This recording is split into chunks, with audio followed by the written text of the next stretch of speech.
risk, the entire credit risk is on the banking sector. এবং Bangladesh bank বেশ কিছু actually very successful measures নিয়েছে to improve the liquidity situation. But এই যে ব্যাংকদের এই ক্ষুদ্র ক্ষুদ্র পর্যায়ে যে ক্রেডিট দেবে, এই ক্রেডিট রিস্কের কিন্তু কোনো টুল এখনো আমরা দেখতে পাইনি। এখন আমরা ব্যাংকার তরফ থেকে বলছিলাম একটা ক্রেডিট গ্যারান্টি স্কিমের কথা। সো এই ক্রেডিট গ্যারান্টি স্কিম একটা খুবই প্রয়োজন, কারণ কারেন্টলি যেভাবে প্যাকেজটা ডিজাইন করা, একে তো লেন্ডিং রিস্কটা পুরো ব্যাংকের পরে, সেকেন্ডলি বড় রকমের পেনাল্টি আছে যদি আমি রিকভার করতে না পারি। অনেক অনেক ক্ষেত্রে ফরফিচার অফ দ্য সাবসিডি, আবার কিছু কিছু ক্ষেত্রে বলা হয়েছে যে পেনাল্টি উল্টা 2% অ্যাডিশনাল পেনাল্টি। সো এরকম বহু কিছু আছে। সো এত কিছুর মধ্যে বেঁধে দিলে কিন্তু স্বাভাবিকভাবেই ব্যাংকাররা একটু কশাসলি আগাবে। এবং অন টপ অফ দ্যাট যে লেন্ডিং রেট ক্যাপটা তো আছেই, কারণ এখন আমরা যদি একটা স্বাভাবিকভাবে দেখি একটা স্কোয়ার, একটা প্রাণ, এরকম বড় কর্পোরেট বা যদি আমি একটা ফার্মাসিউটিক্যাল কোম্পানি বলি, তাদেরকেও যে আমি 9% দিব আর এই হাইলি রিস্কি সেগমেন্টে এটাকেও 9% দিব, এটা আসলে মানে খুবই মানে ব্যাংকারদের জন্য কষ্টকর। সো এই যে পলিসি ইনফ্রাস্ট্রাকচার বা এনভায়রনমেন্ট যেখানে আমরা এখন আছি, এইখানে এই এনভায়রনমেন্টে থেকে একদম খুদ কটেজ মাইক্রো স্মল সেগমেন্টে আসলে লেন্ডিং পৌঁছানোটা একটু ডিফিকাল্ট। সো আমাদের এখানে কিছু পলিসি সাপোর্ট দরকার হবে। তো আমি আর সময় নিচ্ছি না, আমার আরো প্যানেলিস্ট আছে, ওনাদেরটাও শুনতে চাই সবাই ডেফিনেটলি। ধন্যবাদ।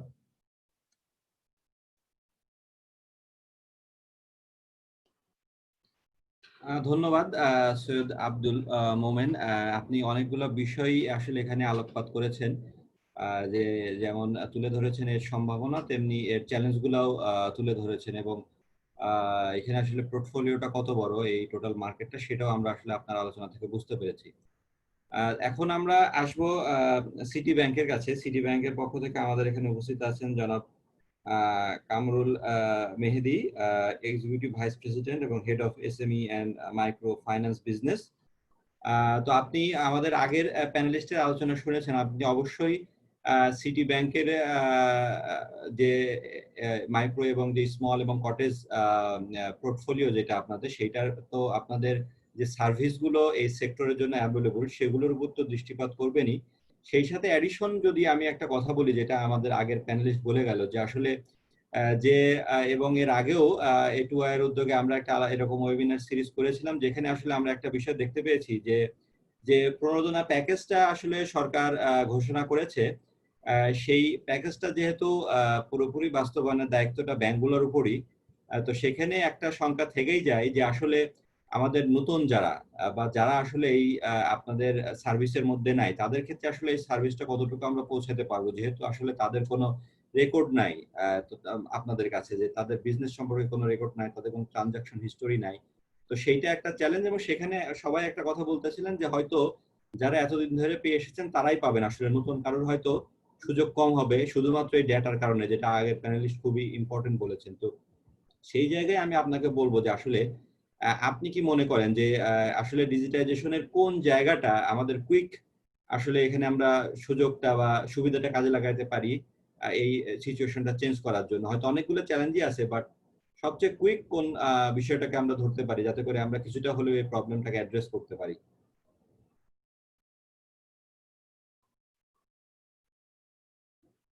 জি, আপনি। জি, শুভ সন্ধ্যা সবাইকে, থ্যাংক ইউ দি প্যানেলিস্ট আর যারা শুনছেন। আমি জাস্ট ছোট্ট করে সিটি ব্যাংকের কার্যক্রমটা একটু বলবো, অ্যান্ড দেন আমি মূল টপিকে চলে যাব।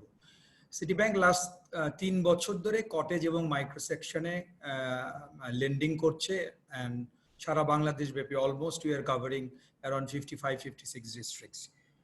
আমাদের পূর্ববর্তী বক্তা উনি তো মানে মেইন প্রবলেমটাই আইডেন্টিফাই করেছেন। আমরা সবাই জানি এই সমস্ত সেগমেন্ট ইজ কমপ্লিটলি আনসিকিউরড, এবং এইটা distribution network and collection network is very very costly.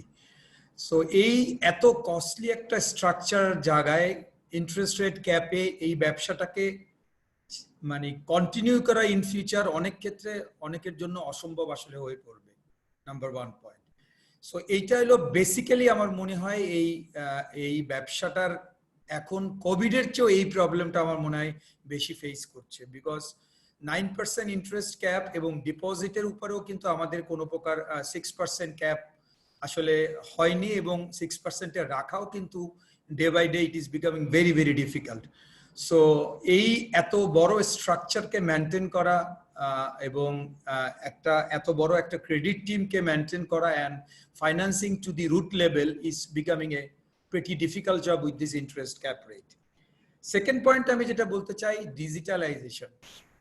আমরা কিন্তু আমাদের দেশ একদম এলিমেন্টারি লেভেলে আছে ডিজিটালাইজেশনের, কারণ কোভিড সিচুয়েশনে আমরা হয়তোবা কিছু অনলাইন ওয়েবিনার, সেমিনার, সিম্পোজিয়াম হচ্ছে, but it is not an digitalization, it is একটা tool of exchanging views. But original banking ডিজিটালাইজেশনে আমরা একদমই এলিমেন্টারি স্টেজে আছি। ডিজিটালাইজেশনের প্রথম কার্যক্রম ডিজিটালি অনবোর্ডিং, সেই জায়গায় কিছু কিছু ব্যাংক মাত্র যাত্রা শুরু করেছে। আমাদের যে স্ট্রাকচারটুকু আছে ডিজিটালাইজেশনের জন্য, বিকজ আই নিড ডেটা ছাড়া কেউ কোনো ডিসিশন নিতে পারবে না, নেওয়া সম্ভব না। বেসিক ডেটা পাওয়ার এখন যে অবস্থাটা আছে সেখানেও কিন্তু আমরা অ্যাক্সেসিবিলিটি নাই। আমরা ইলেকশন কমিশন থেকে কিছু নিতে পারি, অনেক সময় কাস্টমারের সিআইবি চেকিং এর জন্য আমরা কিছুটা যেতে পারি, বাট সিআইবি চেকিং এর ডাটা চেক করতে it is so time consuming, এবং মেজরিটি একটা সময় কিন্তু ইন্টারাপশন থাকে, you cannot access to the website. এইটাই হলো বাস্তবতা এখনকার। এই বাস্তবতায় আসলে ডিজিটালাইজেশনের শুরু করাটা এখনো আমাদের ফ্রেমওয়ার্কটাই আসলে প্রপারলি আমি মনে করি তৈরি হয়নি। কারণ ডিজিটালি অনবোর্ডিং যে কোনো কাস্টমারকে ট্যাব ব্যাংকিং এর মাধ্যমেই করি, আর যেভাবেই আমরা করি সেইটা কিন্তু একটা ফার্স্ট স্টেপ আমাদের হওয়া উচিত, যেটা আমাকে ফিজিক্যালি গোয়িং এই হ্যাসেল থেকে আমাকে রক্ষা করবে। আমাদের এখানে ইন্ডিভিজুয়াল ব্যাংকের কিছু ডাটা আছে, আমরা প্রায়শই, যেহেতু BRAC bank is senior on this, এই ব্যবসাতে আমরা তাদেরই দ্বারস্থ হই ডাটা নেওয়ার জন্য। ইন্ডিভিজুয়াল ব্যাংকে তেমন একটা ডাটা নাই, অল্টারনেটিভ ক্রেডিট স্কোরের ডাটাটাও আমরা নিতে পারছি না, যেটা তমল ভাই আগে হাইলাইট করেছেন। ইভেন ক্রেডিট ডিসিশন নেওয়ার জন্য আমাদের কাছে হিস্টোরিক ডাটাও নাই। How do we prepare a score model? আমরা একটা স্কোরিং সিস্টেম যে করব, যার মাধ্যমে যে আমি আমাদের ক্রেডিট একটা ডিসিশনে আসবে, how much of amount I can provide to this customer, এই জায়গাটাও কিন্তু আমরা অনেক অনেক অনেক দূরে। সো আমাদের বেসিক্যালি ডিজিটালাইজেশনের একটা ব্যাংকিং মডেলে দুইটা পার্ট দরকার। একটা হলো অনবোর্ডিং পার্ট, যেটা এখনো আমরা শুরু করতে পারি না। এই অনবোর্ডিং এর জন্য আমাদের স্পেসিফিক একটা সেন্ট্রাল সার্ভার থেকে সাপোর্ট লাগে, সেটাও অপ্রতুল। And the secondary part কিন্তু to take a credit decision based on data or alternative data, এই জায়গার অবস্থাও আমরা সবাই জানি আসলে কতখানি খারাপ অবস্থায় আমরা আছি। সো এই অবস্থা যদি আমরা ইমপ্রুভমেন্টের চেষ্টা না করি, আসলে ডিজিটালাইজেশনটা আমাদের শুধু বলাই হবে, কার্যকরীভাবে আমরা শুরু করতে পারবো না। থার্ড পয়েন্টে যদি আমি আসি কোভিডের সিচুয়েশনে, প্রথম কথা হলো এই প্যান্ডেমিক আমরা প্রথমবারের মতো আফটার অর ইন্ডিপেন্ডেন্স আমরা ফেস করছি। প্যান্ডেমিকের যে প্যাকেজটা ডিক্লেয়ার করা হয়েছে, it was an timely declaration from the government, but প্রশ্ন এখানে আমাদের সক্ষমতা কতটুকু আছে এই প্যাকেজটা কারেক্ট লোকের কাছে পৌঁছে দেওয়া। এই সক্ষমতা কিন্তু আমাদের প্রাইভেট কমার্শিয়াল ব্যাংকের, মেজরিটি ব্যাংকের কিন্তু ততটা নাই। কারণ এইটা একটা ডেডিকেটেড ফোর্স দরকার, এটা একটা ডিসেন্ট্রালাইজ ক্রেডিট সিস্টেম দরকার, সো দ্যাট যে সমস্ত লোকজন এফেক্টেড এরিয়া আছে, এবং মেইনলি আপনারা জানেন অফ দ্য ডিস্ট্রিক্ট, এই জায়গায় পৌঁছে দেওয়ার মতো সক্ষমতা আমাদের তেমন একটা নাই। অ্যান্ড সেকেন্ড পয়েন্ট যেটা হচ্ছে যে আমরা সবাই জানি স্টেট ব্যাংকের প্রসেসটা একটু লম্বা হয়, প্রাইভেট কমার্শিয়াল ব্যাংকের প্রসেসটা একটু শর্টকাট হয়, লোনটা একটু তাড়াতাড়ি যেতে পারে। সো সেই জায়গায় আমাদের আমরা কি সম্পূর্ণ তৈরি এত বড় একটা প্যাকেজ ডিস্ট্রিবিউশন করা to the really affected people এবং ঠিক সময় মতো? এটা কিন্তু আমার একটা বড় প্রশ্ন সবার কাছে, আমারই এটা প্রশ্ন। সেকেন্ড পয়েন্ট যেটা হচ্ছে এই যে আমাদের যে প্যাকেজ ঘোষণা করা হয়েছে, এই প্যাকেজের মধ্যে আমরা লিখিতভাবে অনেক পয়েন্ট দিয়েছি। সেই পয়েন্টগুলোর জায়গায় একটা জায়গাতে আমি বলতেই চাই যে আমাদের, আপনি যদি বাংলাদেশে দেখেন, বাংলাদেশের ট্রেডিং, সার্ভিস, ম্যানুফ্যাকচারিং এর ভিতরে ট্রেডিং এর পার্টটাই কিন্তু এখন পর্যন্ত বেশি। আমার present customer level is 55% of trading, but আমাদের যে প্যাকেজ ঘোষণা করেছে ওই জায়গায় কিন্তু তাদের নাম নাই। সো এটা কিন্তু আসলে একটা অসঙ্গতির একটা জায়গা, কারণ সবাই কিন্তু কমফোর্টেবল হবে যার এক্সিস্টিং কাস্টমার যারা আছে তাদের প্রায়োরিটি কিন্তু জেনারেলি আগে, বিকজ আমি ওই কাস্টমারকে চিনি, তার সাথে আমার রিলেশনশিপ আছে, আমি এক্স্যাক্টলি ডিটারমিন করতে পারি কিন্তু তার কতখানি ক্ষতি হয়েছে কোভিডে। একটা নিউ কাস্টমারকে অ্যাসেস করা আমার জন্য কিন্তু অনেক সময় সাপেক্ষ ব্যাপার, এবং মে নট বি আমি এই রিস্কটা ইমিডিয়েটলি নাও নিতে পারি। সেকেন্ড অবস্টেকল যেটা হয়েছে যে আমাদের এই পিপল এই স্ট্রাকচারটা কিন্তু পিপল ড্রিভেন স্ট্রাকচার। সো 2টা মাস কিন্তু আমাদের সেলস, আমাদের ক্রেডিট পিপল কিন্তু একদম হোম লক ছিল। এখনো কিছুটা কাজ শুরু করেছে, but still the restriction is coming, particular area lockdown হয়ে যাচ্ছে। কাস্টমাররাও কিন্তু খুব একটা এন্টারটেইন করছে না যে আপনি তার দোকানে যান এবং অ্যাসেস করেন how much he needs, because সেও কিন্তু কোভিড সিচুয়েশনে নিজেও ভীত, চাচ্ছে না এক্সট্রা কোনো লোক তার বাড়িতে ভিজিট করুক, তার ব্যবসা প্রতিষ্ঠানে ভিজিট করুক। সুতরাং সেই অর্থে আমরা কিন্তু অ্যাসেসমেন্টটা হয়তো ওভার ফোন, ওভার রিলেশনশিপ আমরা কিছুটা করতে পেরেছি, বাট ফিজিক্যালি সাপোর্টিং জিনিসটা কিন্তু আমরা জুনের প্রথম সপ্তাহে শুরু করেছিলাম, বাট আবার কিন্তু রেস্ট্রিকশন আসছে এবং মেজরিটি জায়গায় কিন্তু আমরা আটকে যাচ্ছি। সো এইটাই কিন্তু একটা এই আমাদের স্টিমুলাস প্যাকেজ ইমপ্লিমেন্টেশন এবং ফাইন্যান্সিং এর জায়গায় মেইন বটলনেক্স। আরেকটা পয়েন্ট আসলে আমার বলা উচিত যে স্টিমুলাস প্যাকেজের একটা পোর্শন ছিল ফর দি এমএফআইস, যেটা আসলে আমরা এমএফআই কে দিব and MFI will distribute to the own customer. But আমার কাছে মনে হয় এমএফআই এর কাছে যে ডাটাটা আছে সেটা ব্যাংকের থেকে ভালো ডাটা আছে। সো এমন কোন একটা সিস্টেম, একটা ফ্লো আসলে তৈরি করা উচিত যে MFI should work more closely with the bank. তাহলে এই এমএফআই যে আইডেন্টিফিকেশন করছে, যে ডেটাটাকে ইউটিলাইজ করছে ফর ইজ ওন ফাইন্যান্সিং, সেখানে কিন্তু ব্যাংক ঢুকে স্টিমুলাস প্যাকেজে কারেক্ট কাস্টমারকে ফাইন্যান্সিংটা করতে পারতো। এই হ্যান্ডশেকটা কিন্তু ইজ কমপ্লিটলি মিসিং। একটা জায়গায় শুধু প্যাকেজ ডিক্লেয়ার হয়েছে, সেটা আমি তাকে থোক বরাদ্দ দিচ্ছি এবং সে তার কাস্টমারকে তার স্টাইলে বরাদ্দ করছে। সো এইটাই আমার মানে জাস্ট স্টার্ট উইথ বলার জন্য, because there R other panelist. বা ডিজিটালাইজেশনে কাজ যদি আমাদের করতে হয়, সুফল পাইতে হয়, আমাদের কিন্তু drastically we have to change, drastically. তা না হলে কিন্তু আমরা শুধু বলবোই ডিজিটালাইজেশন, আসলে কাস্টমারও বেনিফিটেড হবে না এবং ব্যাংকগুলোও তার ম্যাক্সিমাইজেশনটা করতে পারবে না to the customer through the digital means. Thank you.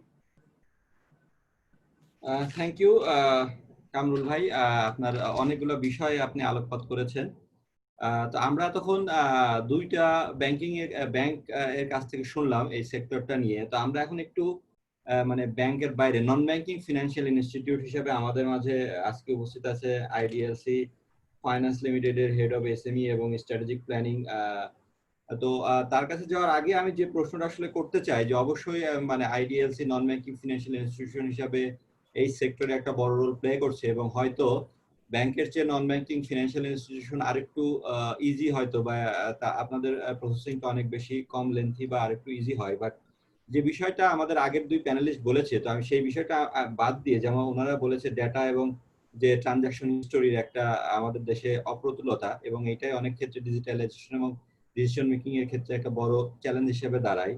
তো এইটা বাদে আমি যদি মানে আলাপ করি এখানে যে আসলে এই ব্যাংক বা নন ব্যাংক ফিনান্সিয়াল ইনস্টিটিউশন গুলোর পক্ষে আমরা যদি পার্টনারশিপ চিন্তা করি এই সিচুয়েশনে, যে আসলে তাদের পক্ষে ফিনটেক বা আদার্স যেটা এমএফআই কিংবা যে সমস্ত অল্টারনেটিভ চ্যানেল আমরা এখন দেখতেছি, বিশেষ করে মানে এজেন্ট ব্যাংকিং বা এমএফএস, তো সেই সমস্ত চ্যানেলগুলোর সাথে আসলে পার্টনারশিপের মাধ্যমে আমরা কিছুটা চ্যালেঞ্জ ওভারকাম করতে পারি কিনা। তো আপনি আপনাদের আইডিএলসির নিজস্ব যে কাজ এবং ইনোভেশন সেটার সাথে যদি এই বিষয়টাও একটু আলোকপাত করেন।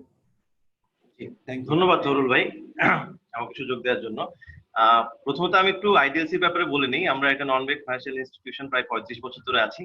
আমাদের লেন্ডিং পোর্টফোলিও অ্যারাউন্ড 9,000 কোটি টাকা। যেটা উল্লেখযোগ্য সেটা হচ্ছে আমাদের 35% of our lending portfolio is in CMSME actually.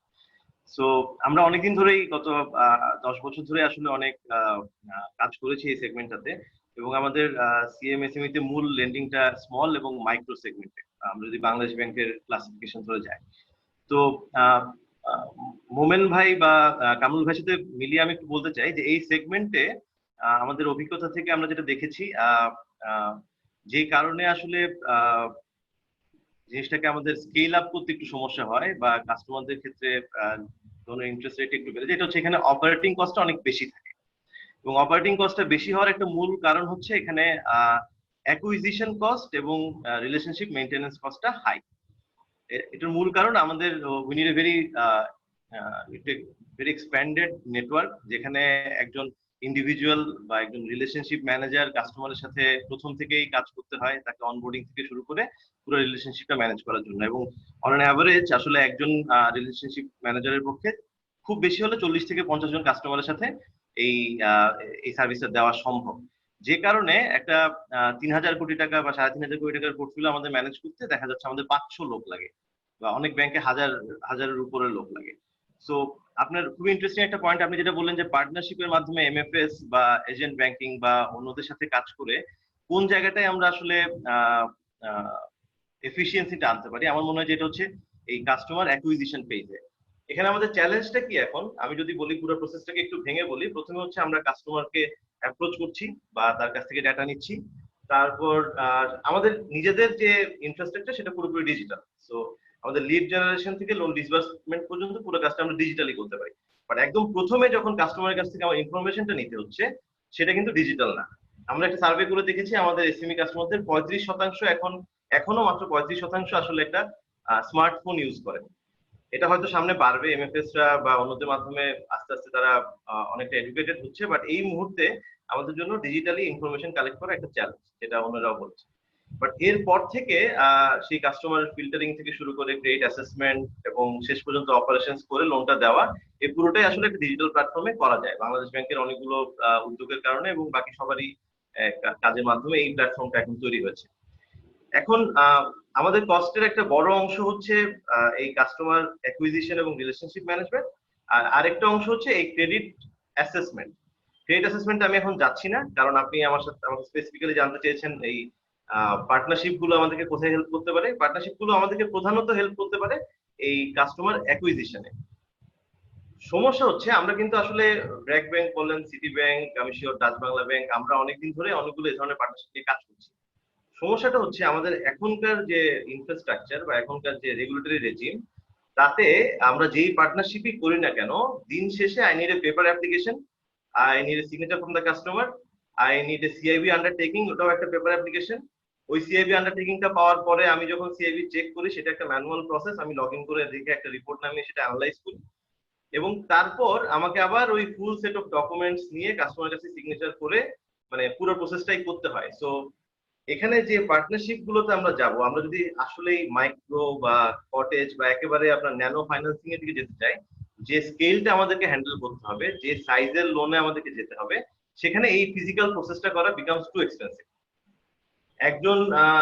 একজন মানুষ ফিজিক্যালি সারাদিন যদি সিআইবি সার্ভারে সিআইবি নামাতে পারে, তাহলে আসলে একটা সিআইবি নামাতে অ্যাভারেজে 8 মিনিট করে সময় লাগে। সেভাবে যদি আমি দেখি সারাদিনে যে কয়টা সিআইবি নামাতে পারবে ননস্টপ যদি কাজ করে, সেটা দিয়ে আসলে আমি যে কয়টা লোন দিতে পারবো আমার 3 জন সিআইবির লোক নিয়ে, আমার পোর্টফোলিওতে কখনোই কয়েক লাখ কাস্টমার হবে না। যেমন এখন আমাদের 30,000 কাস্টমার আছে পুরো আইডিএলসিতে, এটা কয়েক লক্ষ কাস্টমার বলতে আমার হাজার হাজার বছর বা শত শত বছর লেগে যাবে এইভাবে করে যদি আমরা আগাতে থাকি। তো আমরা অনেকদিন থেকে এটাকে পুরোপুরি অটোমেট করার চেষ্টা করছি, এবং এই অটোমেশনে আমি বলবো যে আমার প্রথমত আমাদের যেটা দরকার সেটা হচ্ছে to acknowledge the digital consent. মানে ডিজিটালি একটা অ্যাপ্লিকেশন করলে সেটা যে আসলে একটা লোন অ্যাপ্লিকেশন হতে পারে, বা ডিজিটাল কনসেন্ট প্রোভাইড করলে সেটার বেসিসে যে আমি একটা সিআইবি পুল করতে পারি, বা ডিজিটালি কাস্টমার অ্যাকনলেজ করার পরে যে আমি লোনটা তাকে ট্রান্সফার করতে পারি, and subsequently it will be supported by the legal infrastructure, যেখানে পরবর্তীতে কোনো লিগ্যাল ইস্যুস হলে উই ক্যান বি কাভার্ড, সেই ইনফ্রাস্ট্রাকচারটা আমাদের দরকার। Unless we are provided with that, যে কোনো পার্টনারশিপ বা যে কোনো ফিনটেক বলেন, এমএফএস বলেন, এজেন্ট ব্যাংকিং বলেন, যাদের সাথে আমরা পার্টনারশিপ করি না কেন, আমাদের কস্টটা কখনো ওই স্কেলে নেমে আসবে না যেখানে আমরা 3% স্প্রেডে আসলে এসএমই তে ফাইন্যান্সিং করতে পারবো। আর এর সাথে আরেকটা অংশ যেটা আমরা বললাম ক্রেডিট অ্যাসেসমেন্ট। ক্রেডিট অ্যাসেসমেন্ট নিয়ে আমি প্রথমে না বলে অ্যাকুইজিশনটার কথা বলেছি, কারণ হচ্ছে আমি এখনো বিশ্বাস করি যে আমাদের অন্য যে কোনো সেগমেন্টের তুলনায়, আমি যে কোনো ব্যাংকও যদি আপনি দেখেন, শুধু হোম লোনটা বাদ দিলে দ্যাট ইজ হাইলি সিকিউরড, আসলে কিন্তু এসএমই তে এনপিএল এর পরিমাণ বেশি না। কর্পোরেট বা অন্যান্য সেগমেন্টের তুলনায় এসএমইতে কিন্তু এনপিএল এর পরিমাণ বেশি না। তো আমাদের মূল চ্যালেঞ্জটা আসলে অপারেটিং এক্সপেন্সটাই ম্যানেজ করা। আর ক্রেডিট অ্যাসেসমেন্টের ক্ষেত্রে এখন আমরা অনেক ধরনের ডেটা পাচ্ছি, অনেক ডেটা আমাদের নিজেদের এক্সপেরিয়েন্স থেকে আছে, বাট সবই খুবই ফ্র্যাগমেন্টেড এবং রিলায়েবল না। সো সেখানে আসলে আমি হয়তো রেকমেন্ডেশন সেগমেন্টে বলবো কিভাবে একটা সেন্ট্রালাইজড ইনফরমেশন রিপোজিটরি হলে এবং কিছু কিছু সার্ভিস যেগুলো গভর্নমেন্ট অলরেডি আমাদেরকে প্রোভাইড করছে বা রেগুলেটর প্রোভাইড করছে সেগুলো আরেকটু অটোমেট করতে পারলে আমাদের আসলে ক্রেডিট অ্যাসেসমেন্টটাও অনেকাংশেই ডিজিটাল করা সম্ভব। তো সেটা আমি রেকমেন্ডেশন পেজে আমি সেটা আসবো। ধন্যবাদ। ধন্যবাদ জুবায়ের আলম ভাই, আপনার খুবই সুন্দর এবং অনেকগুলা নতুন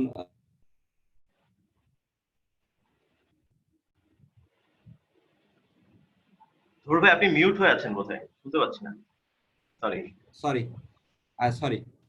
তো ধন্যবাদ জুবায়ের আলম ভাই, আপনি অনেকগুলো নতুন বিষয় এখানে উপস্থাপন করেছেন, এই সেক্টরের সম্ভাবনা এবং আসলে ইন্টারভেনশন স্কোপ। আপনি অনেকগুলো স্কোপের কথা বলেছেন এবং এখন পর্যন্ত আমাদের যে তিনজন প্যানেলিস্টের কথা আমরা শুনলাম, সবাই কিন্তু সবার আলোচনার মধ্যেই একটা বিষয় পরিষ্কার যে আসলে এই সেক্টরটাতে আমাদের আসলে অনেক কাজ করার স্কোপ আছে, অনেক মানে, এবং সবাই স্বীকার করেছেন যে আমরা বিশেষ করে ব্যাংকিং সেক্টরে ডিজিটাইজেশনের একবারে খুব স্টার্টিং ফেজে আছি। তো এখানে আসলে আমাদের স্কোপ অনেক। তো সেই জায়গায় আমি এখন আসবো সৈয়দ মোহাম্মদ ওমর তৈয়ব ভাইয়ের কাছে। উনি senior executive vice president and head of MSME division, Prime Bank Limited. তো আমরা তো অবশ্যই আপনার কাছ থেকে প্রাইম ব্যাংকের বিষয়গুলো শুনবো যে আপনারা কিভাবে চিন্তা করছেন। সেই সাথে একটা বিষয় আমি স্পেশাল যদি ফোকাস দিতে চাই, যে আমরা জানি যে এই গত বছরের শেষের দিকে যে বাংলাদেশ ব্যাংক যে ইলেকট্রনিক কেওয়াইসি, বিশেষ করে কাস্টমার অনবোর্ডিং এর ক্ষেত্রে যে রেগুলেশন বা গাইডলাইনটা দিয়েছে, তো মানে সেই জায়গাটা আসলে যেটা আপনার আগের প্যানেলিস্ট বললো জুবায়ের আলম ভাই, যে কাস্টমার অনবোর্ডিং এর ক্ষেত্রে আসলে কতটুকু হেল্পফুল হতে পারে এবং সেইখানে অন্য কোনো চ্যালেঞ্জ আছে কিনা আপনি মনে করেন, নাকি যে ইকেওয়াইসি যে গাইডলাইনটা আছে সেইটাই good enough to solve the customer onboarding part? Taiyab ভাই, আপনার ভিডিওটা অফ হয়ে গেল। Electricity disturb.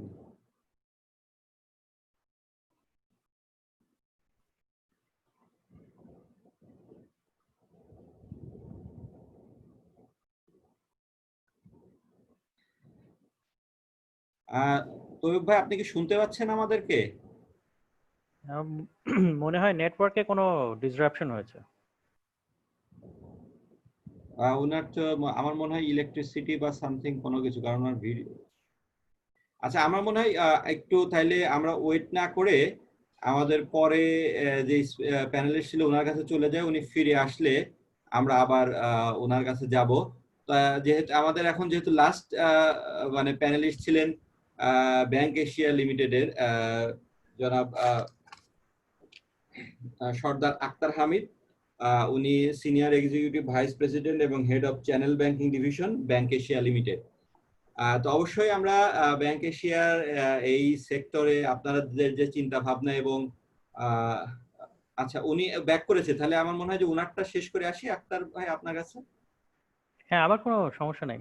আচ্ছা, ঠিক আছে, তাহলে তৈয়ব ভাই আপনি শুরু করতে পারেন, আপনার মাইক্রোফোনটা অফ আছে।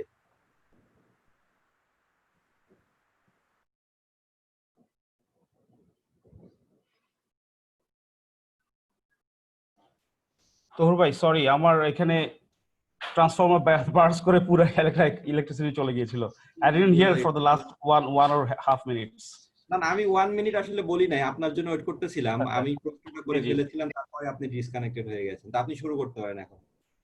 না, আমি আসলে কোয়েশ্চেনটা শুনতে পারিনি, তখনই ওই ট্রান্সফর্মার বার্স্ট করতে ইন্টারনেট চলে গিয়েছিল। আমি এখন মোবাইল ডেটা নিয়ে আবার জয়েন করলাম আর কি। ওকে, থ্যাংক ইউ। আমি যেটা আসলে প্রশ্ন করেছিলাম যে আমরা তো অবশ্যই আপনার কাছ থেকে প্রাইম ব্যাংকের আপনাদের পোর্টফোলিও আপনারা কিভাবে চিন্তা করছেন এই সেক্টরের জন্য সেটা শুনবো। সেই সাথে যেটা আমি প্রশ্ন করেছিলাম যে আমাদের সেন্ট্রাল ব্যাংক এই বছরের শুরুতে কাস্টমার অনবোর্ডিং এর জন্য ইকেওয়াইসি বিষয়টা চালু করেছে বা অনুমতি দিয়েছে ব্যাংকগুলোকে। তো সেই ইলেকট্রনিক কেওয়াইসির যে গাইডলাইনটা আছে সেইটা কতটুকু সহায়ক হতে পারে এসএমই সেক্টরের অনবোর্ডিং এর ক্ষেত্রে, এবং ওইখানে আসলে আরো নতুন কিছু যে পরিবর্তন বা নতুন কিছু অ্যাড করার প্রয়োজন আছে কিনা সেই গাইডলাইনটাতে? থ্যাংক ইউ তোহর ভাই। উপস্থিত সবাইকে শুভ সন্ধ্যা, এবং যারা আমাদের সাথে আছেন সব ভিউয়ার্সকে শুভ সন্ধ্যা। প্রথমে একটু প্রাইম ব্যাংক সম্পর্কে বলে নিই। প্রাইম ব্যাংক বেসিক্যালি গত 25 বছর ধরেই মার্কেটে আছে অত্যন্ত সুনামের সাথে। আমরা ইনিশিয়াল ডেজ গুলোতে কর্পোরেট ফোকাস ছিলাম, বাট লাস্ট 3 and 4 ইয়ার্স ধরে আমরা এসএমই তে একটা বড় ধরনের চেঞ্জ এনেছি। এসএমই যে সেগমেন্ট গুলো বেসিক্যালি লোকাল ব্যাংকে যেটা হয় যে ম্যাক্সিমাম ব্যাংকই মিডিয়ামে ফোকাস করে, যাদের দ্রুত পোর্টফোলিও গ্রো করা যায়। বাট আমরা যেটা করেছি, আমরা কটেজ, মাইক্রো এবং স্মলে সমান এমফেসিস দিচ্ছি লাস্ট 4 ইয়ার্স ধরে, এবং আমরা র্যাপিডলি আমাদের একটা পোর্টফোলিও বুস্ট করেছি over the last 4 years. So আমাদের যে টোটাল ডিসবার্সমেন্ট হয় এখন, তার 86% comes from micro and small business. আমরা সারা দেশে আমাদের সিআরএম হাব এস্টাবলিশ করেছি, আমাদের রিলেশনশিপ ম্যানেজাররা আছে। সো এইভাবে বিজনেসটাকে আমরা প্রোগ্রেস করছি, এবং we have a very good, very strong focus এই সেগমেন্টে প্রেফার্ড ব্যাংক হওয়ার। নট অনলি টার্ম লোন অথবা আনসিকিউর্ড লোন, আমরা অন্যান্য যে ফ্যাসিলিটিগুলো আছে সেমি ব্রডার রেঞ্জে, আপনার working capital, guarantees, import financing, যেমন লাস্ট ইয়ার আমরা $35 million ইম্পোর্ট ফাইন্যান্সিং করেছি SME K. So basically we cater to all kinds of products. Are coming back to your point, আমার আগের প্যানেলিস্টরা অনেক কিছু বলেছেন, টোটাল ডিজিটালাইজেশন, দেন COVID-19 এর ইম্প্যাক্ট এবং রেটের যে ক্যাপ, এই তিনটা বিষয়ে। তো আপনার পয়েন্টটা আমি একটু আলোকপাত করি যে কেওয়াইসির যে ব্যাপারটা। কেওয়াইসিটা ইনিশিয়ালি ইন্ডিভিজুয়াল লেভেলের জন্য রোল আউট হয়েছে, বাট একজন প্রোপাইটারের জন্য অথবা একটা বিজনেসকে যদি আমরা অনবোর্ড করতে চাই, তার যে ট্রেড লাইসেন্সটি দেয় এটা কিন্তু ভেরিফাই করার কোনো স্কোপ নাই। সো এখানে আমরা একটা পলিসি লেভেলের প্রস্তাবনা আছে, সেটা হচ্ছে যখনই কেউ ট্রেড লাইসেন্স করতে চাইবে, আমরা যেন ব্যাংক অ্যাকাউন্টটা ম্যান্ডেটরি করে দিই, অথবা ইভেন যদি রুরাল এরিয়া হয় অ্যাটলিস্ট একটা এমএফএস অ্যাকাউন্ট। তাহলেও হবে কি, লোকটার কেওয়াইসিটাও হয়ে গেল এবং ট্রেড লাইসেন্সটাও একটা সুনির্দিষ্ট ডেটাবেজের মাধ্যমে ট্র্যাক করা যাবে। এইভাবে একটা লং টার্ম যদি আমরা ভিশন নিই from the government agency, industry and FI গুলো মিলে, আমরা একটা ন্যাশনাল সিএমএসএমই ডেটাবেস তৈরি করতে পারি। সো ট্রেড লাইসেন্সের ইস্যুটা ওভাবে আমরা দেখতে পারি। আর কেওয়াইসিতে আরেকটা প্রতিবন্ধকতা যেটা আছে এখন পর্যন্ত, যে ফিজিক্যাল ভেরিফিকেশন, সিপিভি, এটা একটা ডিফিকাল্ট এরিয়া। সেক্ষেত্রে আপনি যে বলছিলেন প্রথমে, আমাদের কলিগ আইডিএলসির হেড অফ এসএমই কে জিজ্ঞেস করছিলেন যে পার্টনারশিপের মাধ্যমে করা যায় কিনা। হ্যাঁ, এটা একটা ভালো অল্টারনেটিভ আমার মনে হয়। যে টেলকো আছে, তারপর বিভিন্ন প্ল্যাটফর্ম যেগুলো এখন গড়ে উঠছে, ই কমার্স বেসড প্ল্যাটফর্ম, অথবা ইভেন যদি আমরা কোনো সাপ্লাই চেইন অথবা কোনো রিটেলার চেইনকেও অ্যাপ্রোচ করতে পারি, তাদের অথবা কোনো অ্যাসোসিয়েশনের মেম্বারকে যদি আমরা অ্যাপ্রোচ করি, তাদের যে সার্টিফিকেশন, এইটাকে আমরা ফিজিক্যাল কেওয়াইসির বিকল্প হিসেবে ধরতে পারি। সো এটা একটা আমরা অল্টারনেটিভ স্ট্র্যাটেজি রাখতে পারি। And coming back to other digitalization aspect যেগুলো আমরা ডিসকাস করছিলাম, ডিজিটালাইজেশন এটা কিন্তু একটা ইকোসিস্টেম, এটা একদিনে ডেভেলপ হবে না, আমাদেরকে কমিট করতে হবে সবাইকেই। হ্যাঁ, আমরা যদি একটু আত্মসমালোচনা করি অ্যাজ এ ব্যাংক, আমরা ধরেন বলি যে বাইরের ডেটা নাই, এটা নাই, ওটা নাই, কিন্তু আমরা যখন রিনিউয়াল করি একটা অ্যাকাউন্ট, একটা ক্যাশ ক্রেডিট যখন 1 বছর পরে রিনিউয়াল করি, we ask for lots of papers, যদিও সব ডেটাই আমাদের কাছে আছে। সো এই ব্যাপারগুলো কিন্তু আমাদের দেখতে হবে। আর ওভারঅল ইকোসিস্টেম ডেভেলপমেন্টের ক্ষেত্রে এখানে শুধু ব্যাংকগুলো একাই কিন্তু করতে পারবে না কাজটা। বাংলাদেশ ব্যাংকও যদি এগিয়ে আসে, যেমন ধরেন আমাদের যে বড় বড়ওয়ারদের জন্য যে ICRRS টাইপের একটা ক্রেডিট স্কোরিং মডেল, ব্যাংকগুলো, বাংলাদেশ ব্যাংক এবং বিভিন্ন একাডেমিও এখানে যোগ হতে পারে, ডেটা সায়েন্টিস্টও এখানে যোগ হতে পারে। We can all together build a credit scoring model based on algorithm and data science. আর COVID-19 এর ব্যাপারটা আমি একটু বলতে চাই। COVID-19 এর চ্যালেঞ্জ আছে ডেফিনেটলি, আমার আগের আলোচকরাও বলেছেন। COVID-19 এর যে চ্যালেঞ্জ, স্ট্রিনজেন্ট কিছু ক্রাইটেরিয়া আছে, that is definitely true, but নিঃসন্দেহে এটা একটা প্রশংসনীয় উদ্যোগ, এবং আমরা এই পার্টিকুলার এজেন্ডাকে যদি ঠিকভাবে ড্রাইভ করতে পারি, আমরা টোটাল এসএমই সেক্টরকে একটা ভালো সাপোর্ট দিতে পারবো। তবে বাংলাদেশ ব্যাংকের প্রতি আমাদের কমন একটা রিকোয়েস্ট সবাই মিলে আমরা করতে পারি, সেটা হচ্ছে যে ট্রেডিং সেক্টরও কিন্তু একটা ইকোনমির একটা ভেরি ইম্পর্টেন্ট ফ্রন্ট। কারণ আপনার যে টোটাল ইকোনমিক সাইকেল, সেখানে আপনি যদি সেলসের যে ফ্রন্টটা সেটা তো ট্রেডিং, ওকে, তো সেটাকেও যদি আমরা একেবারেই 20% ক্যাপে রেখে দিই, আমার মনে হয় এটা একটা পুনর্বিবেচনার বিষয় আছে। এবং কিছু স্ট্রিনজেন্ট ক্রাইটেরিয়া যেগুলো আলাপ হচ্ছিল আগেও, যে 5 দিনের মধ্যে দিয়ে দেওয়া, না দিলে পেনাল্টি, এই ব্যাপারগুলো ভেবে দেখা যেতে পারে। So that's all from my side. তো ভাই ধন্যবাদ তবে ভাই, আমি জাস্ট এই সংক্ষেপে একটু মানে আপনারা প্রাইম ব্যাংক কি মানে নতুন কিছু চিন্তা করেছেন এই পরিবর্তিত পরিস্থিতিতে, যেটা আপনারা অলরেডি শুরু করছেন বা ফিউচারে করতে চিন্তা করতেছেন, যদি সংক্ষেপে একটু বলেন। আমরা কিছু ইনোভেটিভ প্রকল্পে হাত দিয়েছি অলরেডি। আমরা একটা প্ল্যাটফর্মের সাথে যুক্ত হতে যাচ্ছি, আমি ডিসক্লোজ করব না, যেটার মাধ্যমে আমরা অনবোর্ডিংটাকে অনেক ফাস্টার করতে পারবো। That will be through digital onboarding, এটা একটা বিষয়। আমরা কিছু অ্যালায়েন্স ফর্ম করছি, এটাও আমি এই মুহূর্তে বলতে চাই না, বাট হ্যাঁ, এই অ্যালায়েন্সগুলোর মাধ্যমে আমরা কেওয়াইসি রিলেটেড ইস্যুগুলোকে সলভ করতে পারবো। বেসিক্যালি আমাদের যেটা করতে হবে, যে ইন্ডাস্ট্রি, একাডেমিয়া, মিডিয়া এবং ইন্ডাস্ট্রি বলতে আমি ব্যাংকিং ইন্ডাস্ট্রি বোঝাচ্ছি, প্লাস সেক্টরাল যে আমাদের পার্টনাররা আছে বিভিন্ন সেক্টরকে যারা রিপ্রেজেন্ট করছেন, let's say IT industry, let's say fisheries industry, ওনাদের সাথে একটা অ্যালায়েন্সে আসতে হবে for the long term growth and development of SME. Okay, thank you. আমরা তাহলে এই মানে আমাদের প্রথম রাউন্ডের লাস্ট যে প্যানেলিস্ট সর্দার আক্তার হামিদ, উনি সিনিয়র এক্সিকিউটিভ ভাইস প্রেসিডেন্ট এবং head of channel banking division bank Asia limited, তার কাছে আসবো। আমরা জানি যে ব্যাংক এশিয়া বিশেষ করে অল্টারনেটিভ যে চ্যানেলগুলো আছে, সেই চ্যানেলগুলোর ক্ষেত্রে অনেক বেশি ইনোভেশন আপনারা নিয়ে এসেছেন এবং অনেকগুলো কাজ কিন্তু আপনারা করছেন ডিজিটাইজেশনের জন্য। তো দুইটা প্রশ্ন ঠিক আপনার কাছে, মানে ব্যাংক এশিয়ার এসএমইর চিন্তা ভাবনার বাইরে দুইটা প্রশ্ন। একটা হচ্ছে যে আপনারা যে ডিজিটাইজেশন গুলো অলরেডি করে ফেলেছেন বা যে অল্টারনেটিভ চ্যানেলগুলো অলরেডি আপনারা এস্টাবলিশ করে ফেলেছেন, সেই চ্যানেলগুলো কিভাবে এই এসএমই সেক্টরের বর্তমান যে চ্যালেঞ্জগুলো আমাদের প্যানেলিস্টরা বললো সেইখানে কতটুকু সহায়ক হবে বা হতে পারে, এইটা একটা। আর একটা হচ্ছে যেটা আমাদের লাস্ট প্যানেলিস্ট তৈয়ব ভাই বললো, যে আত্মসমালোচনা, যে আমি আপনার কাছে রিকোয়েস্ট করবো, আসলে মানে ব্যাংকগুলা কতটুকু, আমি বলবো যে এটাকে কি বলা যায়, আমি বলবো ব্যাংকগুলো আসলে কতটুকু রেডি বা তারা কতটুকু চেষ্টা করছে যে চ্যালেঞ্জগুলো সেটা ওভারকাম করার জন্য। ওকে, থ্যাংক ইউ তরুল ভাই, ভেরি চ্যালেঞ্জিং কোয়েশ্চেন। আমার মনে হয় প্রশ্ন পর্বের আগেই চ্যালেঞ্জিং প্রশ্নের মুখে আমাকে ফেলে দিয়েছেন, সেই জন্য ধন্যবাদ। প্যানেলিস্ট এবং যারা আজকের এই প্রোগ্রামে প্রেজেন্ট আছেন তাদের সবাইকে শুভ সন্ধ্যা। ব্যাংক এশিয়া সম্বন্ধে সামান্য একটু বলি। 1999 সালে যাত্রা শুরু, for a better tomorrow, but 21 বছর পূর্তিতে আমাদের স্লোগান হচ্ছে রিচিং দ্য আনরিচড। সো আমরা যদি এই স্লোগানটার কে আমরা অন্তরে ধারণ করি, Asia really wants to reach to the unreached, I will say some hope of light এবং some sense of despair. যদি আমি বলি, আমরা প্রায় 15,000 এসএমই ডিজিটাইজ ক্রেডিট অলরেডি দিয়েছি, যার ভ্যালু হচ্ছে 400 কোটি টাকা প্লাস। 2016 সালে প্রথমে আমরা tab based digital onboarding system প্রোগ্রামকে ইন্ট্রোডিউস করি, অ্যান্ড বাংলাদেশে আমরাই প্রথম। Like other programs like agent banking এ যেরকম we are the pioneer and introductor of the concept. হোপস এই জায়গাটা, এই 15,000 প্রপোজালের যে আমরা দিয়ে ফেলেছি, এখানে কিছু কোয়েশ্চেনের মধ্যে আছে যে এনপিএল কেমন, বা আমি বলবো যে এনপিএল অনেক কম। আমার পারই হচ্ছে less than 3%, which is very sign of encouragement আমি মনে করি।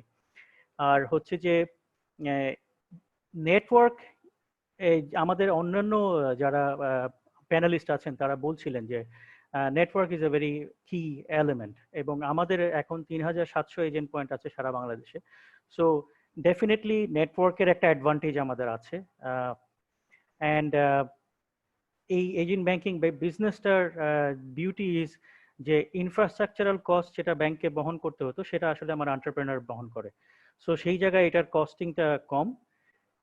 ঘুরে আমি যে জায়গাটায় আসতে চাচ্ছি সেটা হচ্ছে যে আমি তিনটা পিলারের উপরে যদি মানে ইফআই যেহেতু ডিজিটাল ফাইন্যান্স ফোরাম এবং টকিং অ্যাবাউট ডিজিটাল ক্রেডিট, আমি যদি ডিজিটাল ক্রেডিটের দিকে আসি তাহলে আমি মনে করি যে তিনটা ভেরি কি এন্ড পয়েন্টের দিকে আমাদের নজর রাখা দরকার। সেটা হচ্ছে যে প্রিপেয়ারনেস বাই দ্য ব্যাংক, যেটা তহরুল ভাই আমাকে অলরেডি কোয়েশ্চেন করেছেন যে ব্যাংকগুলোর কতটুকু ইন্টারেস্ট আছে।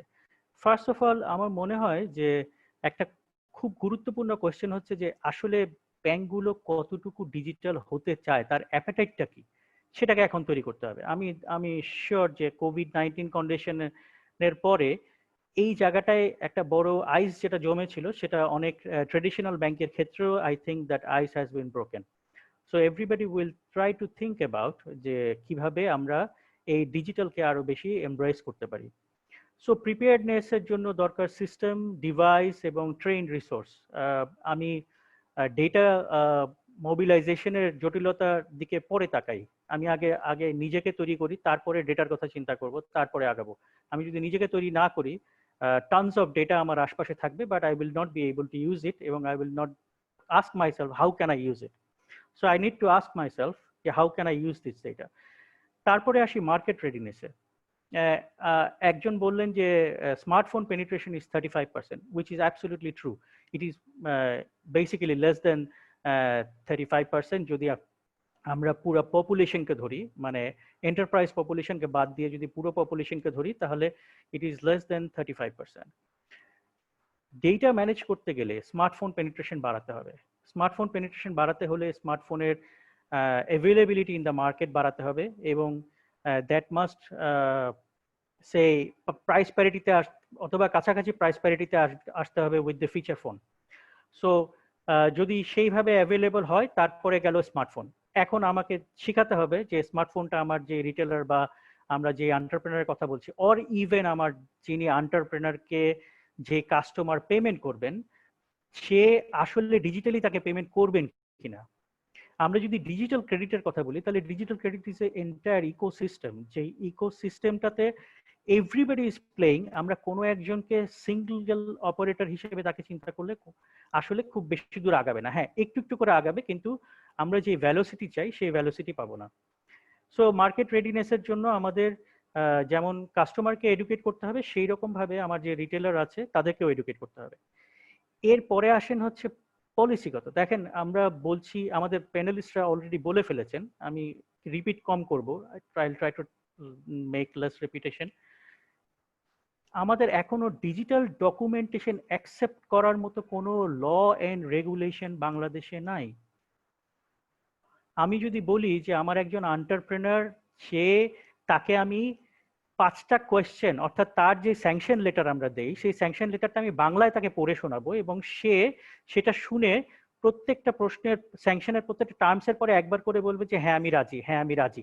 যদি আমি এইটাও ধরি এবং এরকম যদি কোনো একটা ফ্রেমওয়ার্ক আমি তৈরি করি এবং তারপরে যদি আমি এটাকে কোর্টে নিয়ে দিই, court will not accept it, because there is no permissible law from the regulator or from the law enforcing যারা রেগুলেটরি আইনগুলো বানান, অর্থাৎ অর্থঋণ আদালতের আইন যারা বানান, তারা এই ধরনের আইন এখনো আমাদের দেশে তৈরি হয়নি। আমি ভিডিও এভিডেন্সকে এভিডেন্স হিসেবে কোর্ট অফ লতে প্লেস করতে পারবো না। সো এই জায়গাগুলোতে যদি আমরা রেগুলেটরি এবং ল দিয়ে আমাদেরকে জিনিসগুলোকে প্রোটেক্ট না করাই তাহলে ব্যাংকাররা সাহস পাবে কিভাবে? ব্যাংকারদেরকে সাহস দিতে হবে, বিকজ দেখেন কন্ট্রোভার্সি মনে হতে পারে, বাট আমি কিন্তু পাবলিকের মানি আমাকে বলা হচ্ছে যে 9% নামাই নিয়ে আসো, 9% লেন্ডিং করো, ঠিক আছে। আমি একটা সার্টেন লেভেলে 6% নিচে যদি ডিপোজিটের ইন্টারেস্ট রেট নেমে যায় তাহলে বোদ্ধারা বলা শুরু করেন যে আমাদের যারা এই ক্ষুদ্র সঞ্চয়ের উপরে যাদের সংসার চলে তারা বাঁচবে কি করে। সো যদি আমি এটাকে 6-এ প্লাগ করি এবং 9-এ যদি আমি ফাইন্যান্স করতে যাই তাহলে আমরা কি করছি? আমরা একটা রিস্ক বেস প্রাইসিং বলে সারা পৃথিবীতে একটি কনসেপ্ট চালু আছে। যার রিস্ক বেশি হি উইল পে হায়ার, যার রিস্কিনেস কম হি উইল পে লো। আমরা কিন্তু রিস্ক প্রাইসিং থেকে আমাদেরকে বের করে ফেলছি। আমি জানি ব্র্যাক ব্যাংক বলেন, ইভেন আমার দিকেও আমি যদি তাকাই, আমাদের প্রায় 1000-এর মতো ফিল্ড ফোর্স আছে যাদের প্রতি মাসের বড় একটা বেতন আমাদেরকে খরচ, that's an expense that we need to take care. So আমি যদি এইগুলোকে সব প্লাগ ইন করি তাহলে পরে কিন্তু 3% অপারেটিং কস্টের ভিতরে এসএমই বিজনেসকে অপারেট করানো it is extremely difficult unless you do a massive digitization and entrepreneurial partnership like আমরা যেরকম এজেন্ট ব্যাংকিং এর থ্রুতে করছি কিছুটা কমে আসবে কিন্তু সেটাও কিন্তু will not be good enough. So আমাদের যদি এবং তারপরের সবচেয়ে বড় ইম্পর্টেন্ট ক্যাচটা হচ্ছে আমরা যদি বাংলাদেশ ব্যাংকের পলিসির দিকে তাকাই সেখানে একটা জিনিস আমার মনে হয় একটু দেখা দরকার, সেটা হচ্ছে যে 50% আমাদেরকে ম্যানুফ্যাকচারিং এ লেন্ডিং করতে হবে, 30% সার্ভিসে এবং 20% ট্রেডিং এ। এটা হচ্ছে টার্গেট। বিশ্বাস করেন 50% ম্যানুফ্যাকচারার খুঁজে বের করে বাংলাদেশে, যেখানে 85% হচ্ছে কি এন্টারপ্রেনার হচ্ছে ট্রেডিং বিজনেসের সাথে জড়িত, সেখানে আপনি 50% ম্যানুফ্যাকচারার পাবেন কই? সো আপনি কিভাবে 50% এ রিচ করবেন? So this are the things we need two. এবং একটা জিনিস হচ্ছে ম্যানুফ্যাকচারিং করে, সার্ভিস তার কাছে পৌঁছে দেয়, ট্রেডার সেটা বিক্রি করে। এবং ট্রেডার হচ্ছে কি একজন ম্যানুফ্যাকচারিং করলে সে কয়েক লক্ষ ট্রেডারের মাধ্যমে কয়েক কোটি লোকের কাছে পৌঁছতে পারে। সো ট্রেডার যদি আপনি ট্রেডারকে স্টিমুলাস না করেন তাহলে করে সে ম্যানুফ্যাকচারিং জিনিস কিনবে কেন? আর সে যদি ম্যানুফ্যাকচারিং জিনিস না করে তাহলে ম্যানুফ্যাকচারিং বেচবে কার কাছে? আর তারপরে কাস্টমার কিভাবে কিনবে? এই যে কতগুলো building blocks for SME business আমরা যদি তাকাই তাহলে আমার মনে হয় যে হ্যাঁ, একটা সময় বাংলাদেশ ব্যাংকের এই পলিসিটাকে আমি সাপোর্ট করি এই জন্য যে ম্যানুফ্যাকচারিং ব্যবসায় যেন আমরা ইনভেস্ট করি সেরকম একটা ফোর্স ক্রিয়েট করার জন্যই কিন্তু অ্যাকচুয়ালি করা হয়েছে। কিন্তু আমার মনে হয় এখানে একটা rationalisation of the policy and process দরকার। আর যেটা আমি আবারও বলছি যে এটা একটা সদিচ্ছা দরকার, সিনিয়র ম্যানেজমেন্ট লেভেল থেকে ডিজিটাল ব্যাপারটা বোঝার মতো এবং গাইড করার মতো লোকের দরকার, এবং যারা ডিজিটাল বুঝে আগাতে চান তাদেরকে হেডওয়ে দেওয়ার মতো এনকারেজমেন্ট করা দরকার যে আচ্ছা ঠিক আছে, বিকজ ডিজিটাল ক্রেডিট সিস্টেম কিন্তু it is not very cheap. আমি যদি একটা সিস্টেমের কথা বলি, this system has a cost and that cost is not small. So আপনি যদি ইনিশিয়ালি এই কস্টটাকে ইমপ্লিমেন্ট করতে চান, that is quite a heavy cost that need to be invested behind system, software, hardware, connectivity and then usage প্যাটার্নকে অভ্যস্ত করার জন্য অ্যাডভার্টাইজিং। আমার মনে হয় যে I have taken my 5 minutes, এবং আমি তহরুল ভাইয়ের যে দুটো কোয়েশ্চেন ছিল I think I have tried to touch upon it. আমি এখানে এখন শেষ করতে চাচ্ছি for this time, but I am sure যে ফিউচারে there will be questions. I can see lot of questions on the Zoom chat box. আমরা মনে হয় যে ওখান থেকেও আমাদের অনেক ডিসকাশনের নতুন নতুন অ্যাভিনিউ তৈরি হবে। থ্যাংক ইউ আপনাকে। আচ্ছা, আমরা প্রথম রাউন্ডে 5 জন প্যানেলিস্টের আলোচনা শেষ করলাম এবং আমার মনে হয় যে এখানে যে পয়েন্টগুলো উঠে এসেছে আসলে যে মানে আমি বলবো যে স্কোপ বা অপরচুনিটি আসলে এসএমই সেক্টরে কন্ট্রিবিউট করার বা কাজ করার আসলে হিউজ। এখানে এই সেক্টরটাকে একটা দাঁড় করানোর জন্য বা একটা স্ট্যান্ডার্ড জায়গায় পৌঁছানোর জন্য আসলে অনেকগুলো জায়গা আছে যেখানে আসলে কাজ করার সুযোগ আছে এবং এখানে একটা আসলে কোঅর্ডিনেটেড এফোর্ট দরকার এই সেক্টরটাকে এগিয়ে নিয়ে যাওয়ার জন্য। তো আমরা সেকেন্ড রাউন্ড আসার আগে আমরা কিছু প্রশ্ন নিতে চাই যেগুলো আমরা জুম চ্যাটের মাধ্যমে পেয়েছি। তো আমি কতগুলো প্রশ্ন এখানে করতে চাই, আসলে আমার মনে হয় ওপেন, যে কেউ এই প্রশ্নগুলোর অ্যান্সার করতে পারেন। একটা প্রশ্ন এখানে এসেছে, can the banking sector commission recharge to outline sector specific data that will help banks decide on the credit decision? This can be done as a joint effort of banks. এইটাকেও একটু বলতে পারেন কিনা যে ব্যাংক, যেহেতু সবাই আমরা বলছি ডেটার সমস্যা, তো সেখানে ব্যাংকগুলা জয়েন্টলি এই ডেটা প্রবলেমটাকে ওভারকাম করার জন্য কোনো কিছু করতে পারে কিনা? হ্যাঁ, আমাদের সিটি ব্যাংক। জি,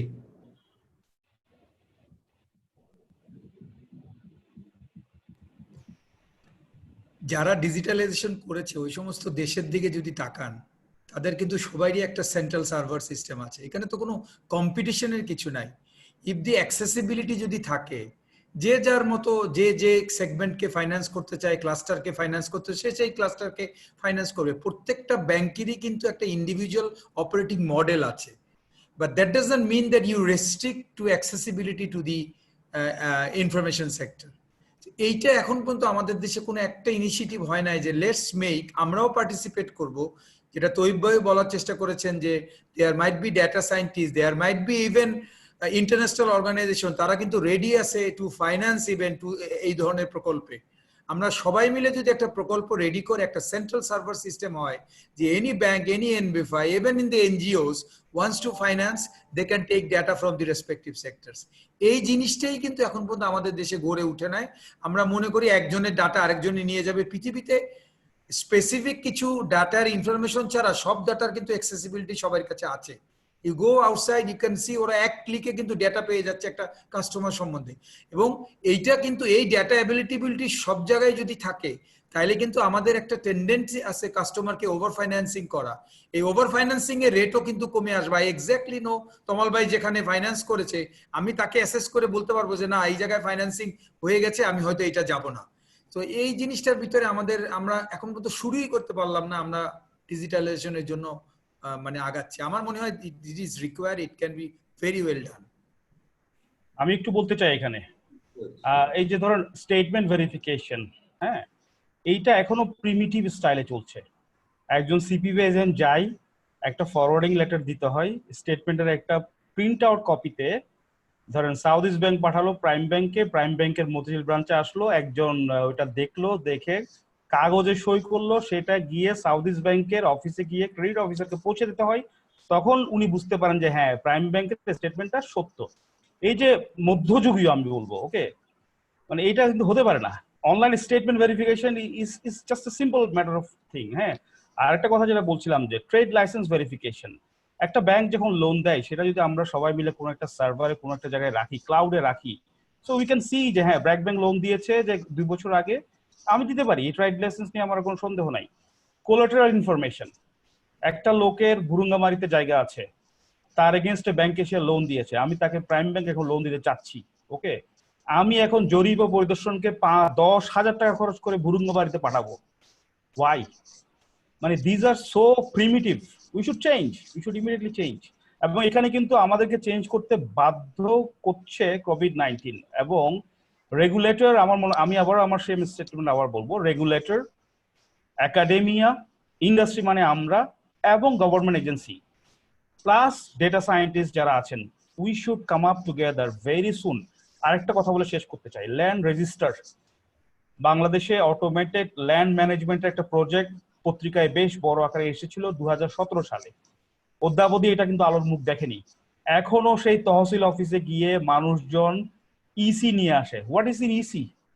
এনইসি, নন ইনকামমেন্ট সার্টিফিকেট, একটা কাগজে আপনার একটা বাঁকা একটা সিগনেচার, যেটার কোনো মিনিং নাই, ইটস কমপ্লিটলি মিনিংলেস। আপনি ইউকেতে আপনার যদি ফ্রেন্ড থাকে, সে যদি হোল্ডিং নাম্বার দেয়, you can see his residence over Google map. তো বাংলাদেশে কিন্তু এই শুধু ব্যাংক, আমি বলছি না যে ব্যাংকও একেবারেই খুব বেশি উইলিং ছিল, তা না। ইটস এ কম্বাইন্ড ইকোসিস্টেমের জার্নি। এখানে গভর্নমেন্ট এজেন্সি, আবারও বলছি সেম কথা, ইন্ডাস্ট্রি, স্টেক হোল্ডার যারা আছে, সবাইকে খুবই সিরিয়াসলি এটাকে প্রমোট করতে হবে। থ্যাঙ্কস। আমি আসলে আমি আবারও মানে একটা জায়গায় আই থিঙ্ক যে value we have already created, that we have 15,000 experience now on digital credit, এবং you need to connect the dots. আমাদের ডটগুলো, অর্থাৎ আমি যদি একটা ট্রেডিংকে লোন দিতে চাই, ফার্স্ট ডট ইজ তার স্টক, রিসিভেবল অ্যান্ড সেলসের ডেটা, রাইট? কতটুকু আমরা যদি 20%ও ডিজিটাইজ করতে পারি, তাহলেও কিন্তু আমরা মানে অ্যাটলিস্ট আমি বলবো 50% এগিয়ে যাব। তারপরে হচ্ছে তার যেই ওয়্যার অ্যাবাউট, অর্থাৎ আমাদের এখন 3-4টা আইডেন্টিফিকেশন আছে, we need to stick to one, and then that one should be located everywhere, wherever he goes. ওই ওয়ানটা মানে উইল পপ যে সে এখন এইখানে আছে। এবং এইটাও কিন্তু করা সম্ভব, বিকজ আমরা এই ধরনের কিছু এক্সপেরিয়েন্স ব্যাংক এশিয়া অলরেডি করেছে, যেইখানে we can with the consent of the customer we can digitally take his tracking, যে সে কোথায় কোথায় যাচ্ছে, ওকে, এবং সেখান থেকে একটা প্যাটার্ন বের করা সম্ভব। তারপরে হচ্ছে যে সোশ্যাল মিডিয়া ডেটা ইউজ করা। তৈয়ব খুবই সুন্দর একটা কথা বলেছে যে ল্যান্ড রেজিস্ট্রেশন, এবং এই 2017 সালের প্রজেক্টটা নিয়ে কিন্তু আমরা ব্যাংকে এসেও খুব আশাবাদী ছিলাম যে এইটার বোধহয় একটা ডিজিটাইজেশন হয়ে যাচ্ছে, এবং অ্যাটলিস্ট ব্যাংক এবং এনবিএফআইরা এইখানে ঢুকতে পারবে, বিকজ তাতে করে ব্যাংকগুলোর সবচেয়ে বেশি ফিয়ার যেটা থাকে যে over valuation of the property, এবং আসলে প্রপার্টি জেনুইন কিনা, এই genuineness of the property can be digitally verified. যেই জায়গাটায় বাংলাদেশ ব্যাংক আমি মনে করি একটা খুব ক্রিটিক্যাল বা কি রোল প্লে করতে পারে, সেটা হচ্ছে যে এক সময় I was head of credit cards, head of retail কার্ডসও আমার পোর্টফোলিওতে ছিল। আমি দেখেছি যে বাংলাদেশ ব্যাংক ক্রেডিট কার্ডের ডেটা সিটিতে রাইট করে নিয়ে যায়, অর্থাৎ প্রতিটা ব্যাংকের ক্রেডিট কার্ডের ডেটা ইন্ডিভিজুয়াল বাংলাদেশ ব্যাংকের কাছে আছে। সেই রকম ভাবে বাংলাদেশ ব্যাংক কিন্তু একটা সেন্ট্রাল কালেকটিভ রিপোজিটরি করতে পারে যে এইটার যদি কোনো ব্যাংক স্টেটমেন্ট ভেরিফিকেশন দরকার হয় আমরা ওইখানেই ড্রপ করব, ওখান থেকে রেসপন্স আসবে যে হ্যাঁ স্টেটমেন্টটা ঠিক আছে, ভুল, ফেক, হোয়াট এভার। আমি ওই অ্যাকাউন্ট নাম্বার দিলে পরে আমাকে রেসপন্স করবে যে statement is like this. CIB ডেটাবেসটা এখন যেভাবে সিআইবি রিটার্ন দেয় সেই জায়গাটাতেও আমার মনে হয় যে এটার আরেকটু ওপেন আপ হওয়া দরকার, বিকজ রিটার্নটা দিচ্ছে কার কাছে? ব্যাংকের কাছে, এবং ব্যাংকে একটা শর্তই দিয়ে দিচ্ছে যে this is a very confidential information, it must not go anywhere out of the bank. এরকম একটা কনফিডেন্সিয়াল হেলথ ক্লজ দিয়েই কিন্তু বাংলাদেশ ব্যাংক সিআইবি কে রিটার্ন করে। সো সেইখানে রিটার্নের যে ফরম্যাট আসে, যে পিডিএফ ফরম্যাটে আসে, এবং সেটাকে আবার মানে আমরা যারা কাজ করতে চাই তারা আবার পিডিএফ থেকে আবার এটাকে কনভার্ট করতে হয় কেন? Why this pain? আমার সিরিজ টাইম সিরিজ ডেটা হিসেবে আমাকে দিলে তো বরঞ্চ it is easier for me to analyse. অথবা বাংলাদেশ ব্যাংকই বলতে পারে যে এটার সিআইবিটা ভালো না, so don't go for lending. Bangladesh Bank থেকে একটা সিগন্যাল আসতে পারে যে don't go for further lending to this. Thank you. Thank you. আমাদের আরেকটা প্রশ্ন একজন করেছে, যদিও আমরা ইতিমধ্যে আলোচনা করেছি এর সাথে রিলেভেন্ট, যেটা হচ্ছে how would you make sure that fund under stimulus package does not reach to a single borrower from different banks? এইটার আসলে সম্ভাবনা আছে কিনা যে একই ব্যাংক বা একই এসএমই মাল্টিপল ব্যাংক থেকে সে স্টিমুলাস প্যাকেজের সহায়তা পাচ্ছে, এটা কি কোনো সম্ভাবনা আছে, অথবা কিভাবে এটা ধরুন ভাই এখন যে নিয়মটা করে দিয়েছে সেটা হচ্ছে যাদেরকে আমরা ওয়ার্কিং ক্যাপিটাল দিয়েছি তাদেরই ওই ওয়ার্কিং ক্যাপিটাল লিমিটের 30% আপনি স্টিমুলাস প্যাকেজে দিতে পারি। আর যে কাস্টমারকে আমরা ওয়ার্কিং ক্যাপিটাল লিমিট দেই নাই সেই কাস্টমার এবং অন্য কোনো ব্যাংক থেকেও যদি ওয়ার্কিং ক্যাপিটাল না নিয়ে থাকে সেক্ষেত্রে তার ওয়ার্কিং ক্যাপিটাল অ্যাসেস করে আমরা 30% দিতে পারি। তো এখানে আসলে ডুপ্লিকেট হওয়ার সম্ভাবনা খুবই কম, ওই সম্ভাবনাটা এড়ানোর জন্যই এই নিয়মটা করে দেওয়া হয়েছে। আরেকটু অ্যাড করি, স্টিমুলাস প্যাকেজে আমাদের কাস্টমার বেজের এই আন্ডারস্ট্যান্ডিংটা প্রবলেমটা কিন্তু অনেক বিশাল গ্যাপ, মানে যেখানে ব্যাংকারদেরই বুঝতে কষ্ট হয়, কারণ আমরা বেশ কিছু অ্যাপ্লিকেশন পাচ্ছি। যেমন আমরা পরশুদিনও একটা অ্যাপ্লিকেশন পেয়েছি যে আমার যে গ্র্যান্ট ফান্ডটা দেওয়ার দরকার এটা দেন। সো দে আর মানে কাস্টমাররা এখনো আসলে, কারণ the extend of the fund from the stimulus package যেটা আমরা শুধু বেঁধে দিয়েছি 30% অফ ওয়ার্কিং ক্যাপিটাল, এটা কিন্তু খুবই সামান্য, যত সামান্য। আমরা এইখানেও আমরা ওই যেটা ট্রেডিং এর একটা ইস্যু, সেকেন্ড ইস্যু কিন্তু আমরা বলতে চাই যে পোস্ট কোভিড প্রত্যেকটা এন্টারপ্রেনার কিন্তু not only working capital support, তার কিন্তু কিছু ইনভেস্টমেন্ট সাপোর্টও দরকার। সো ওই জায়গাটাও আমাদের আসলে স্টিমুলাসের এই বার্ডটাও তুলে দেওয়া দরকার। আর ডেটা নিয়ে আমি একটা কথা বলতে চাই যে এখন পর্যন্ত আমরা যদি দেখি বাংলাদেশে share data between the bank একটা জায়গায় হয়, সেটা হলো সিআইবি। তো ওই সিআইবির জায়গাটা যদি আমরা ওপেন করতে পারি এবং ওইটাকে আরেকটু কি বলবো মানে এটাকে আরেকটু এক্সটেন্ড করতে পারি এবং এইটাকে যদি এপিআই দিয়ে আমরা অ্যাক্সেস করতে পারি, দেন ডিজিটাইজেশন, অনেক ডাটা কিন্তু ওখানে আছে, টু বি ভেরি প্রিসাইজ, বেশ কিছু ডাটা ওখানে আছে। আমরা যদি আমাদেরকে অ্যালাউ করে এপিআই দিয়ে ওটাকে অ্যাক্সেস করতে, তাহলে কিন্তু আমরা অনেক আগিয়ে যাব আমি মনে করি। আচ্ছা, থ্যাংক ইউ। আর একটা প্রশ্ন এসেছে, এটি যদিও আপনারা আলোচনা করেছেন আপনাদের যখন ডিসকাশন হয়েছে, সেটা হচ্ছে যে MSME is always a labor intensive activity, but can we use various digital tools to minimize the number of person involved to manage portfolio, মানে MSME portfolio? মানে এটা আসলে যেটা আপনারাও বলেছেন যে এই সেক্টরটা ম্যানেজ করা আপনাদের ব্যাক এন্ড আসলে একটা লেবার ইন্টেন্সিভ কাজ এবং হিউজ একটা, যেটা আইডিএলসিও বলেছেন যে একটা পোর্টফোলিও ম্যানেজ করতে কত মানুষ জড়িত। তো এখানে আসলে এই লোকবল কমানোর বা এখানে আসলে ইনভেস্টমেন্ট কমানোর কোনো ইয়ে আছে কিনা, সেটাই আসলে প্রশ্ন করেছে। এটা আমি একটু বলি, যেহেতু আইডিয়াস কথাটা আসলে আমরা মনে করি আসলে এটা খুবই ইজিলি করা সম্ভব, এটা খুব কঠিন কোনো কাজ না। এবং যে ইনফ্রাস্ট্রাকচারটা দরকার একটা ব্যাংকের বা একটা এনবিএফআই এর এই কাজটা ডিজিটালি করার জন্য, সেটাও কিন্তু অনেকে তৈরি করেছে। আমরা করেছি, আমি জানি আরো কয়েকটা ব্যাংক এখানে যারা আছে তাদের মধ্যে অনেক করেছে। সো চ্যালেঞ্জটা যেখানে সেটা হচ্ছে আমাদের digital monitoring is not allowed.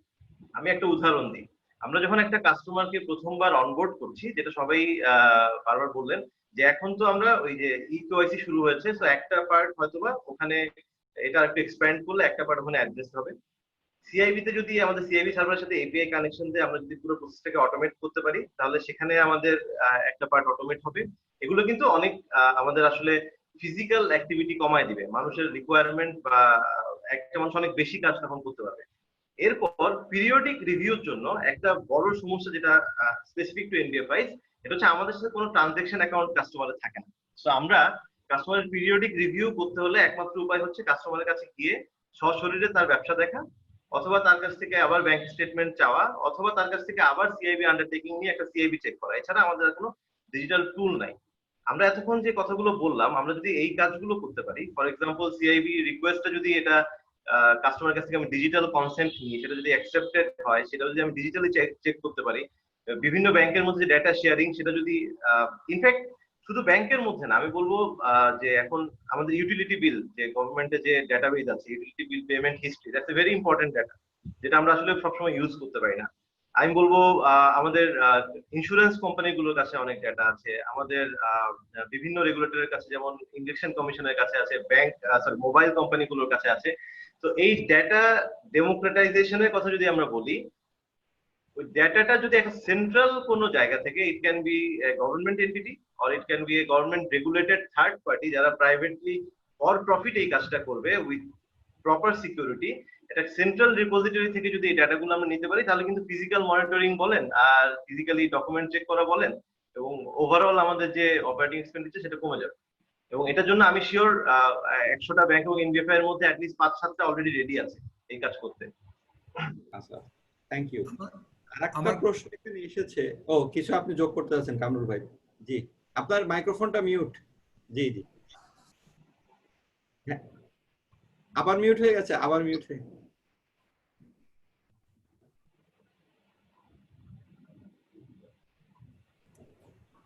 G, yes. এখন ঠিক আছে।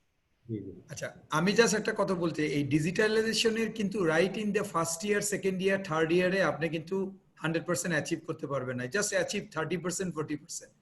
এই 30-40%-এর সাবজেক্ট যেগুলো যদি আইডেন্টিফাই করা যায়, ইভেন দি সেন্ট্রাল ব্যাংক যদি এই ইনিশিয়েটিভটা নেয় এবং রেসপন্সিবিলিটি যদি ইন্ডিভিজুয়াল গ্রুপ অফ ব্যাংকস ধরে ধরে ভাগও করে দেয়, যে ইয়েস ব্র্যাক ব্যাংকের সাথে আরো 3টা ব্যাংক একসাথে হয়ে ওনারা একটা ইনিশিয়েটিভে টেক ওভার করলো, City Bank with IDLC and আদার্সকে নিয়ে একটা করলো, দেন ব্যাংক এশিয়া আরেকটা ইনিশিয়েটিভ দেখা হয়, তাইলে কিন্তু আমরা খুব কম সময়ের ভিতরে একটা পার্টিকুলার স্ট্যাটিক প্ল্যাটফর্মে চলে আসতে পারি। At least we can achieve 30-40%। আমাদের না কথাগুলা শুধু আলোচনায় থাকছে, আর সবাই কিন্তু ইন্ডিপেন্ডেন্টলি কিছু ইনিশিয়েটিভ নিচ্ছে, যেটা প্যান ব্যাংকিং এরিয়াতে কিন্তু আসলে তেমন একটা রেজাল্ট, একটা এফেক্টও আনছে না। Thank you. আচ্ছা, আমি জাস্ট শুধু ছোট্ট করে অ্যাড করব, সেটা হচ্ছে যে হি ইজ প্রিটি রাইট, যে you need to have partnership and you cannot walk alone. To encourage my other banking members, we have 78 partnerships with Bank Asia and other big operators or moderately different segment of their thoughts, even academia. So that is basically giving us the strength. আর আমাদের যে 15,000 digital credit ব্যাপারটা কিন্তু তাই, প্রথম বছর আমাদের 500 credit হয় নাই, সেকেন্ড ইয়ারে গিয়েও এরকম 2,000 আমরা রিচ করেছি, থার্ড ইয়ারে গিয়ে আমরা 6,000 রিচ করেছি, এবং গত বছর আমরা এই মিডিয়াম দিয়ে প্রায় 7-8,000, মানে এখন গ্রোথটা বিকজ ওই যে অ্যাডাপশন অফ দি ব্যাংকার্স, যে আমরা পলিসি নিয়েছি যে কটেজ মাইক্রো স্মলের কোনো লোন ফাইল ফিজিক্যালি আসবে না, সব ডিজিটাল করে পাঠাতে হবে। কিন্তু দুঃখের কথা, ওই এক জায়গায় আবার যে 2 পাতা হলেও ফিজিক্যাল ফাইল আমাকে রাখতেই হচ্ছে। এইটা পলিসি কিছু একটা ইন্টারভেনশন দরকার। Thank you. Thank you. আর একটা প্রশ্ন এখানে এসেছে, যে বিশেষ করে যে প্রাইভেট ক্রেডিট এজেন্সির কথা, যে বা এখানে লেখা হয়েছে যে credit trading agencies are here for a time now but could not create any credentials in this sector. So how far behind are we in digital lending? আসলে ক্রেডিট ট্রেডিং এজেন্সিগুলোর সম্পর্কে আমাদের কোনো মতামত আছে কিনা, যে আসলে তারা তো মানে এই সেক্টরে কি কোনো খুব বেশি ইম্প্যাক্ট ফেলতে পারে নাই, আসলে চ্যালেঞ্জটা কোথায় বা আমি এটা একটু বলতে চাই, বিকজ ক্রেডিট রেটিং এজেন্সি খুব কমফোর্টেবল ফিল করে কনজিউমার লোনের ক্ষেত্রে, এবং তারা শহরেই থাকতে চায় কারণ এখানে খরচ কম। কটেজ মাইক্রো সেগমেন্টে কেউ যেতে চায় না। আমরা আমি ব্র্যাক ব্যাংকে কাজ করতাম, তখন আমরা একটা চেষ্টাও করেছি। সো তারা দুই একটা ইনিশিয়েটিভ নিয়ে তারপরে কিন্তু ফেল করতেছে, এবং তাদের টার্ন অ্যারাউন্ড টাইম এত বড় যে আমরা একদম কমপ্লিটলি ডিসস্যাটিসফাইড। কথাটা কিন্তু ব্যাক টু প্যাভিলিয়ন এক জায়গায় যাচ্ছে। ক্রেডিট রেটিং এজেন্সি প্রাইভেটলি যদি অপারেটও করতে চায়, ওর কষ্ট কিন্তু বেশি, ওরও কস্ট বেশি। তো আমার যদি ওই সেগমেন্টে ওই রকম একটা স্প্রেড না থাকে, তাহলে কিন্তু আমি ওই ক্রেডিট এজেন্সির কস্টটাও কিন্তু আমি বিয়ার করতে পারবো না। ওভারঅল কিন্তু ওই ইন্টারেস্ট রেট ক্যাপিং ওই জায়গাতে এসে এই জিনিসটা কিন্তু ঘুরপাক খাচ্ছে। That's my comment. না, আমি একটু কামরুল ভাইয়ের সাথে অ্যাড করতে চাই। আমি একটু এগ্রি করি এখানে যে বলবো। জি জি শিওর। আচ্ছা, এখানে হচ্ছে কি আসলে আমার মনে হয় যে আমরা যদি if we agreed on the veracity of the information provided by the credit rating agencies, তাহলে আমরা অনেকেই ওই কস্টটা নিতে হয়তো রাজি থাকতাম। যদি এমন হতো যে আমি ওই ক্রেডিট রেটিং এজেন্সির যে তথ্য পাচ্ছি, যে রেটিং পাচ্ছি, তার উপর ভরসা করে লেন্ডিং করতে পারি, তাহলে ওই কস্ট নিতে আমাদের আপত্তি থাকতো না। এখানে মনে হয় সক্ষমতা এবং সদিচ্ছা এই দুটোর একটা হয়তোবা যে লেভেলে আমরা এক্সপেক্ট করি সেটা হয়তোবা আমরা পাইনি ক্রেডিট রেটিং এজেন্সিগুলোর কাছ থেকে। আমি জাস্ট একটা জিনিস অ্যাড করি। একটু আগে আমরা যে সমস্ত ডিজিটাল প্ল্যাটফর্ম এবং যে সমস্ত জিনিসপত্র নিয়ে আলাপ করলাম, if those are in place, then my question is, তাহলে ক্রেডিট রেটিং এজেন্সির কি ভ্যালু এডিশন? মানে আসলে যদি আমরা পাই তাহলে ক্রেডিট রেটিং এজেন্সি আসলে, কারণ ক্রেডিট রেটিং এজেন্সি আমরা যে সেগমেন্ট নিয়ে কথা বলছি, এই সেগমেন্টের জন্য আমি মনে করি ইজ নট দ্যাট রেলেভেন্ট। এটা মিডিয়াম সেগমেন্ট অথবা আপার সেগমেন্টের জন্য, it's not relevant for cottage micro small. 100% agree with Tomal. I 100% agree with Tomal, because আমরা internal credit rating, আমাদের external credit agency দরকার নেই। আমার যদি ডেটা সেট স্ট্রং হয়, তাহলে সেই ডেটা সেট দিয়ে আমি ইন্টারনাল ক্রেডিট রেটিং করতে পারবো। এবং আমার ধারণা যেই জায়গাটায় এখনো একটা ক্রেডিট রেটিং এজেন্সির গ্যাপ আছে, যে ক্রেডিট রেটিং এজেন্সির রেটিং করা কাস্টমার কত পার্সেন্ট ভালো আছে সব ব্যাংক মিলিয়ে, সেইটার সেট যদি বের করা হয়, সেটা ডেটা সেট বের করা হয়, তাহলে আমি probably will be surprised. Thank you. তবে এখানে একটু আপনার সাথে অ্যাড করি আক্তার ভাই, আমার মনে হয় এখানে একটা সেন্ট্রাল রোল প্লে করার সুযোগ আছে ক্রেডিট রেটিং এজেন্সির। আমরা যেটা বলছি যে বিভিন্ন সোর্স থেকে, গভর্নমেন্ট এজেন্সিস গুলো হোক বা নন গভর্নমেন্ট এজেন্সিস থেকে যে ইনফরমেশন ডাটা রিপোজিটরির কথা বলছি, একটা ওয়ে হচ্ছে যে সব ব্যাংক বা এফআই সেখান থেকে ডাটা অ্যাক্সেস করবে এবং তাদের নিজেদের প্রোপ্রাইটারি অ্যালগোরিদম থাকবে।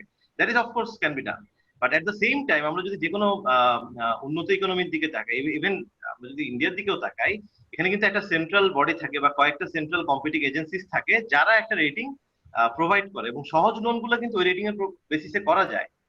এরপরে অবশ্যই এক্সপোজারের উপর ডিপেন্ড করে ব্যাংক তার প্রোপ্রাইটারি অ্যালগোরিদম বা যেটাই হোক সেটা ইউজ করতে পারে, বাট একটা সেন্ট্রাল রোল প্লে করার সুযোগ আছে। আনফরচুনেটলি এখনো বাংলাদেশে সেই সক্ষমতার প্রমাণটা আমরা পাইনি।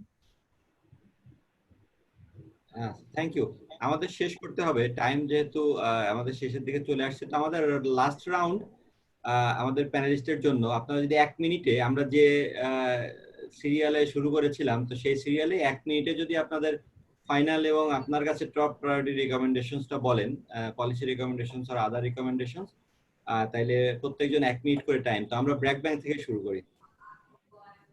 আমি রেকমেন্ডেশনটা দুইটা ভাগে বলতে চাই। একটা হলো আমাদের লং টার্ম সিএমএসএমই লেন্ডিং এর জন্য কি করা উচিত, আর একটা হলো প্যাকেজ, যেটা হলো প্রাইম ইম্পর্টেন্স। প্যাকেজের রেকমেন্ডেশন তো অলরেডি আমরা আলোচনা করেছি। আমি জাস্ট পয়েন্ট আকারে 3টা পয়েন্ট বলতে চাই। একটা হলো যে ট্রেডিং সেক্টর, যেটা সব আমার ফেলো প্যানেলিস্টরা বলেছে যে ট্রেডিং সেক্টরের গুরুত্বটা, এবং আমি মনে করি যদি এরকম করা যায় যে আমাদের কারেন্ট ইকোনমির যে প্রপোর্শনে ডিভাইড করা আছে ম্যানুফ্যাকচারিং, ট্রেডিং এন্ড সার্ভিস, ওইটাকেই ধরে রাখবো, এইরকম এই পার্সেন্টেজটাও যদি দেওয়া হয়, তাহলে আমি মনে করি তাও it's good, better then what ever we have নাও।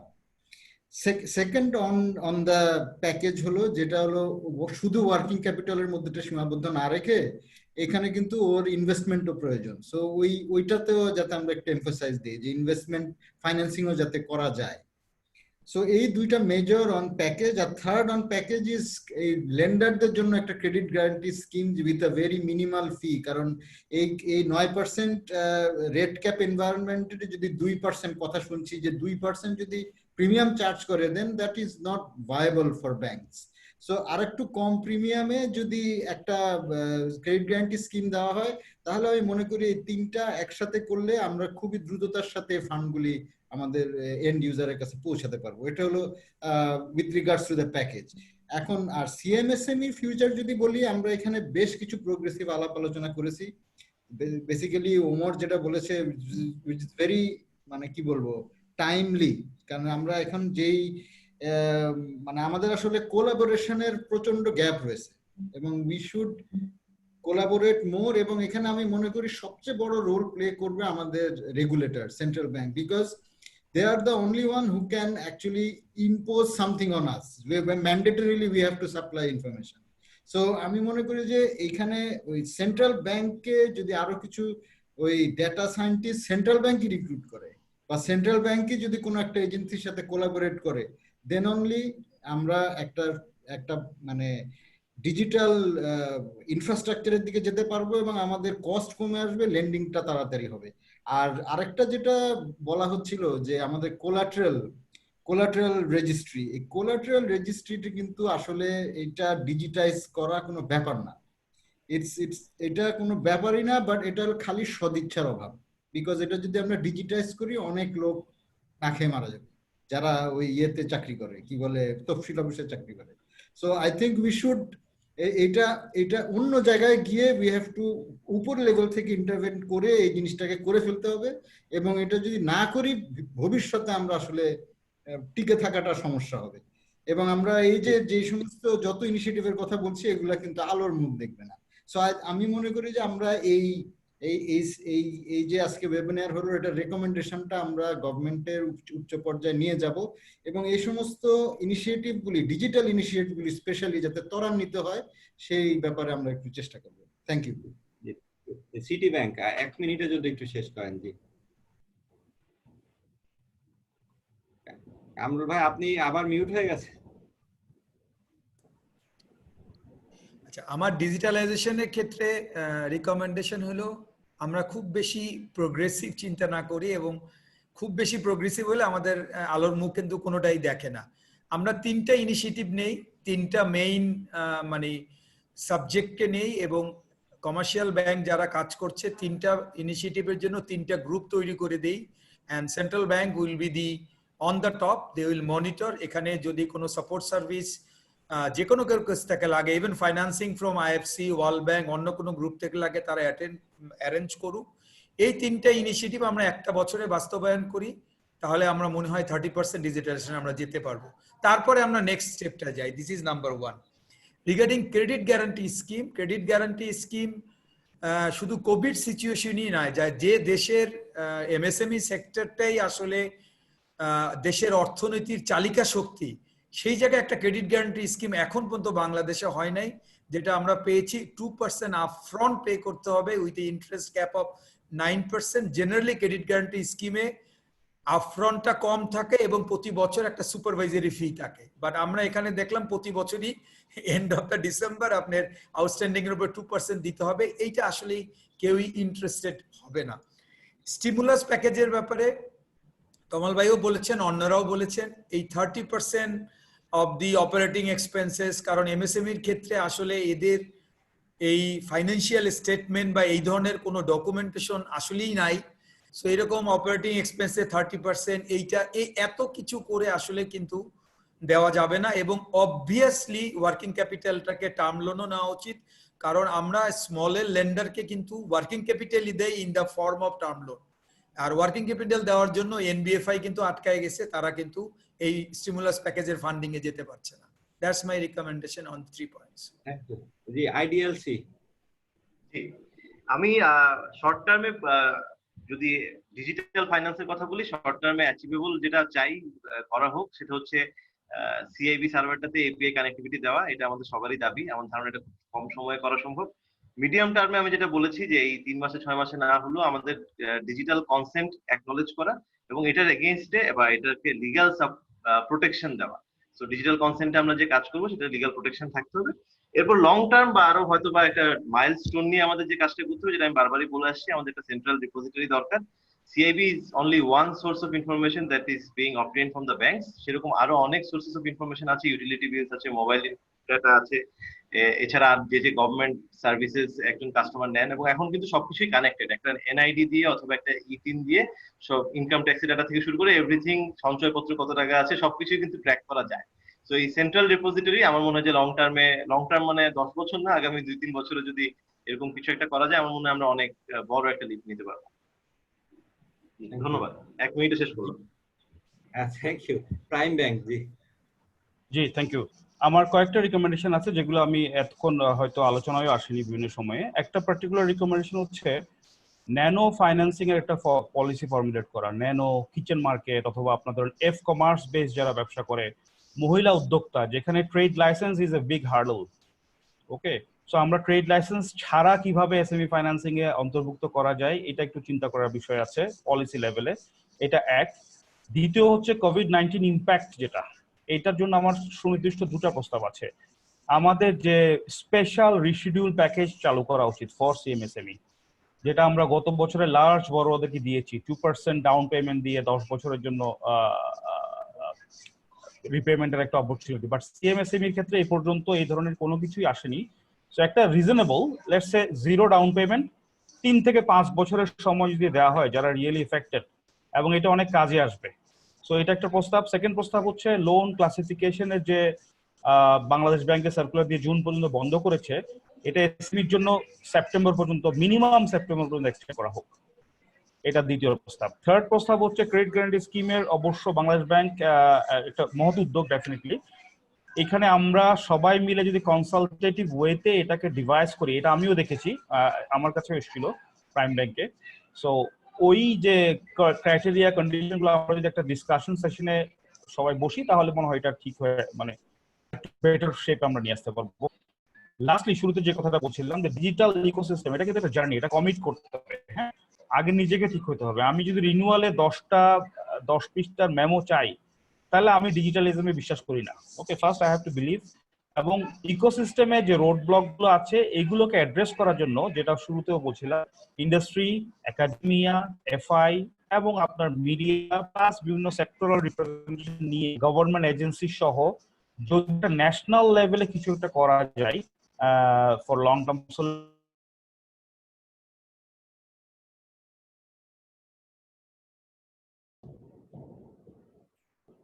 আচ্ছা, উনি তো আবার হ্যাং হয়ে গেলেন।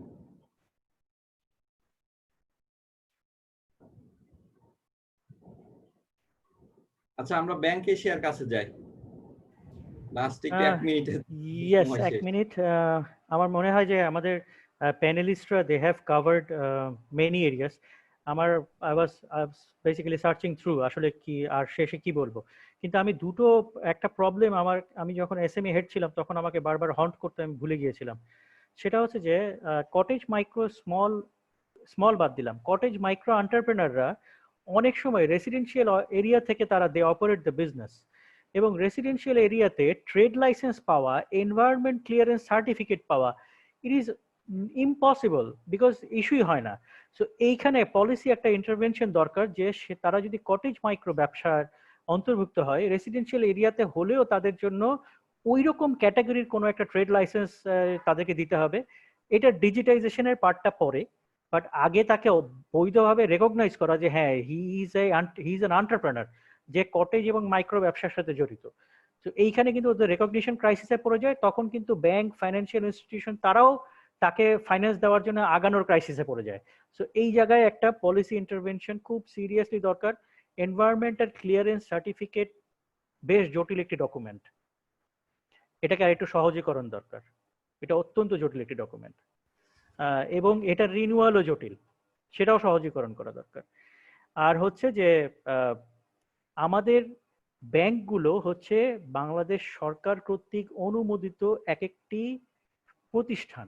এই প্রতিষ্ঠানগুলোকে ডেটাবেজের সাথে এপিআই কানেক্টিভিটির জন্য সরকারি তরফ থেকে একটি পলিসি পাস করে দেওয়া দরকার যে হ্যাঁ এরা যেহেতু অর্গানাইজেশন, বড় organisation, they should maintain confidentiality but they will have the access to the central repository.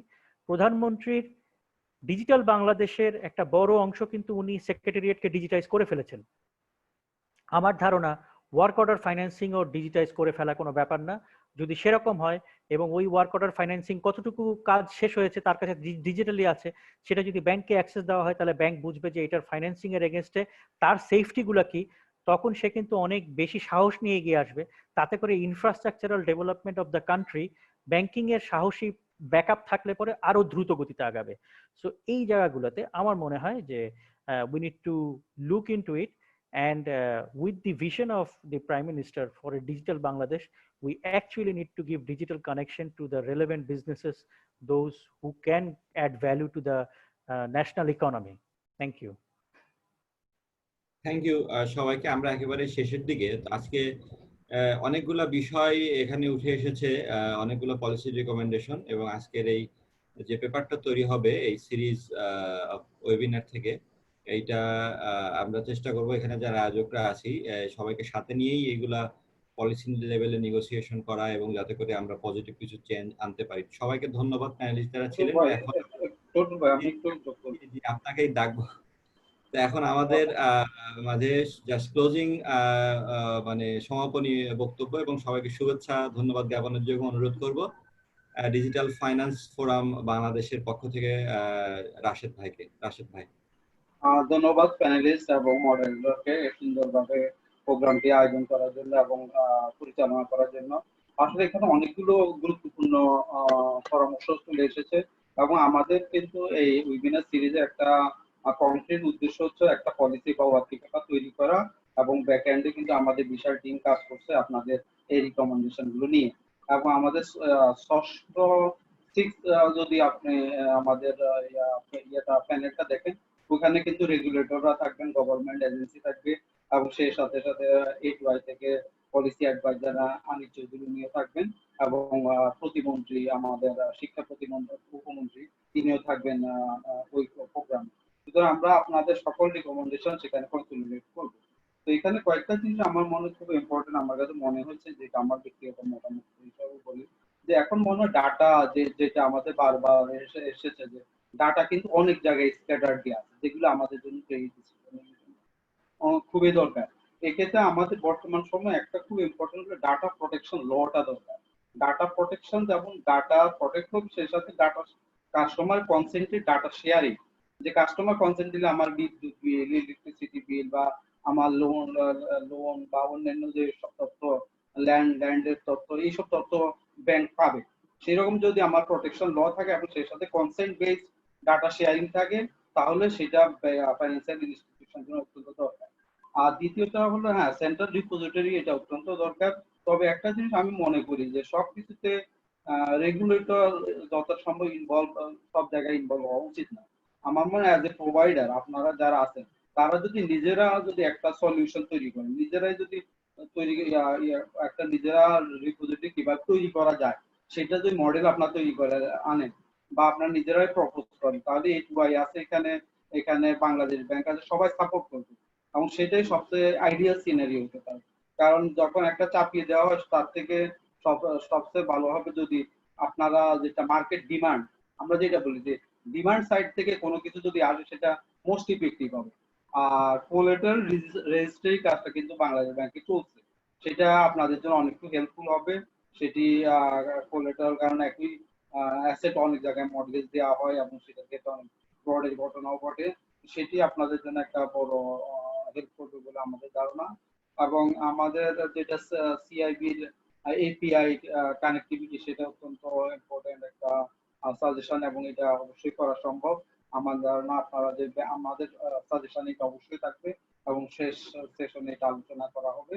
এবং ডিজিটাল কনসেন্ট যেটা, সেটা আসলে আমাদের আইসিটি অ্যাক্ট 2005 যেটা আছে, সেখানে ডিজিটাল সিগনেচার, ডিজিটাল ডকুমেন্টস এর অথেন্টিসিটি আছে, কিন্তু আমাদের যেটি যেটি মূল অ্যাক্ট আছে, এভিডেন্স অ্যাক্ট, সেখানে কিন্তু অ্যামেন্ডমেন্ট হয়নি। ল মিনিস্ট্রির সাথে এটা আমরা রেগুলার কাজ করি, এটা নিয়ে আমরা 2-3 বছর ধরে ওই যে আমাদের ইএক্সপি ফর্ম বা আইএমপি ফর্ম, সেগুলো ডিজিটালি ডাটা যখন আমরা কালেক্ট করি, সেটা লিগ্যাল বেসিসের জন্য আমরা অনেকবার ডিসকাশন করছি, কিন্তু আইসিটি অ্যাক্ট যথেষ্ট খুব পরিষ্কারভাবে আইসিটি অ্যাক্টে আছে, কিন্তু এভিডেন্স অ্যাক্টে এটা ইনক্লুড করা হলে এই প্রবলেমটা থাকবে না। তো আশা করা ল মিনিস্ট্রি থেকে যে তথ্য যে তারা এই কাজটা করছে, যে এভিডেন্স একটা কারেকশন করার জন্য, অ্যামেন্ডমেন্ট করার জন্য, তো সেটা হলে আশা করা যায় প্রবলেম সলিউশনটা অনেকটা পাওয়া যাবে। তো সর্বশেষ আমি সবাইকে ধন্যবাদ জানাচ্ছি। আমার ধারণা আমরা ডিজিটাল ফাইন্যান্স ফোরাম আমরা যখন কনভারসেশনের আয়োজন করছি সবার স্টেক হোল্ডারকে নিয়ে, সেই সাথে A2I এবং তরুণ ভাই আছেন যিনি ডিজিটাল ফাইন্যান্স A2I তে দেখেন এবং অনেকগুলো ইনিশিয়েটিভ A2I থেকে নেওয়া হয়েছে। সুতরাং আমরা আশা করবো যে এখানে কিন্তু অনেকগুলো সাজেশন আছে যেটা A2I ব্যাংক মিলে এবং কাজটা এগিয়ে নিতে পারে এবং সেখানে সেন্ট্রাল ব্যাংক সাপোর্ট করতে পারে, অন্যান্য রেগুলেটর সাপোর্ট করতে পারে। সেই সাজেশন গুলো আমরা অত্যন্ত ওয়েলকাম করি। আমরা আশা করি ভবিষ্যতে আমরা এইগুলো নিয়ে কাজ করবো এবং এটি সামগ্রিকভাবে কর্টেজ, মাইক্রো এবং স্মল এন্টারপ্রাইজ ফাইন্যান্সিং এর ক্ষেত্রে একটি বড় ভূমিকা রাখবে। ধন্যবাদ সবাইকে ডিজিটাল ফাইন্যান্স ফোরাম বাংলাদেশের পক্ষ থেকে।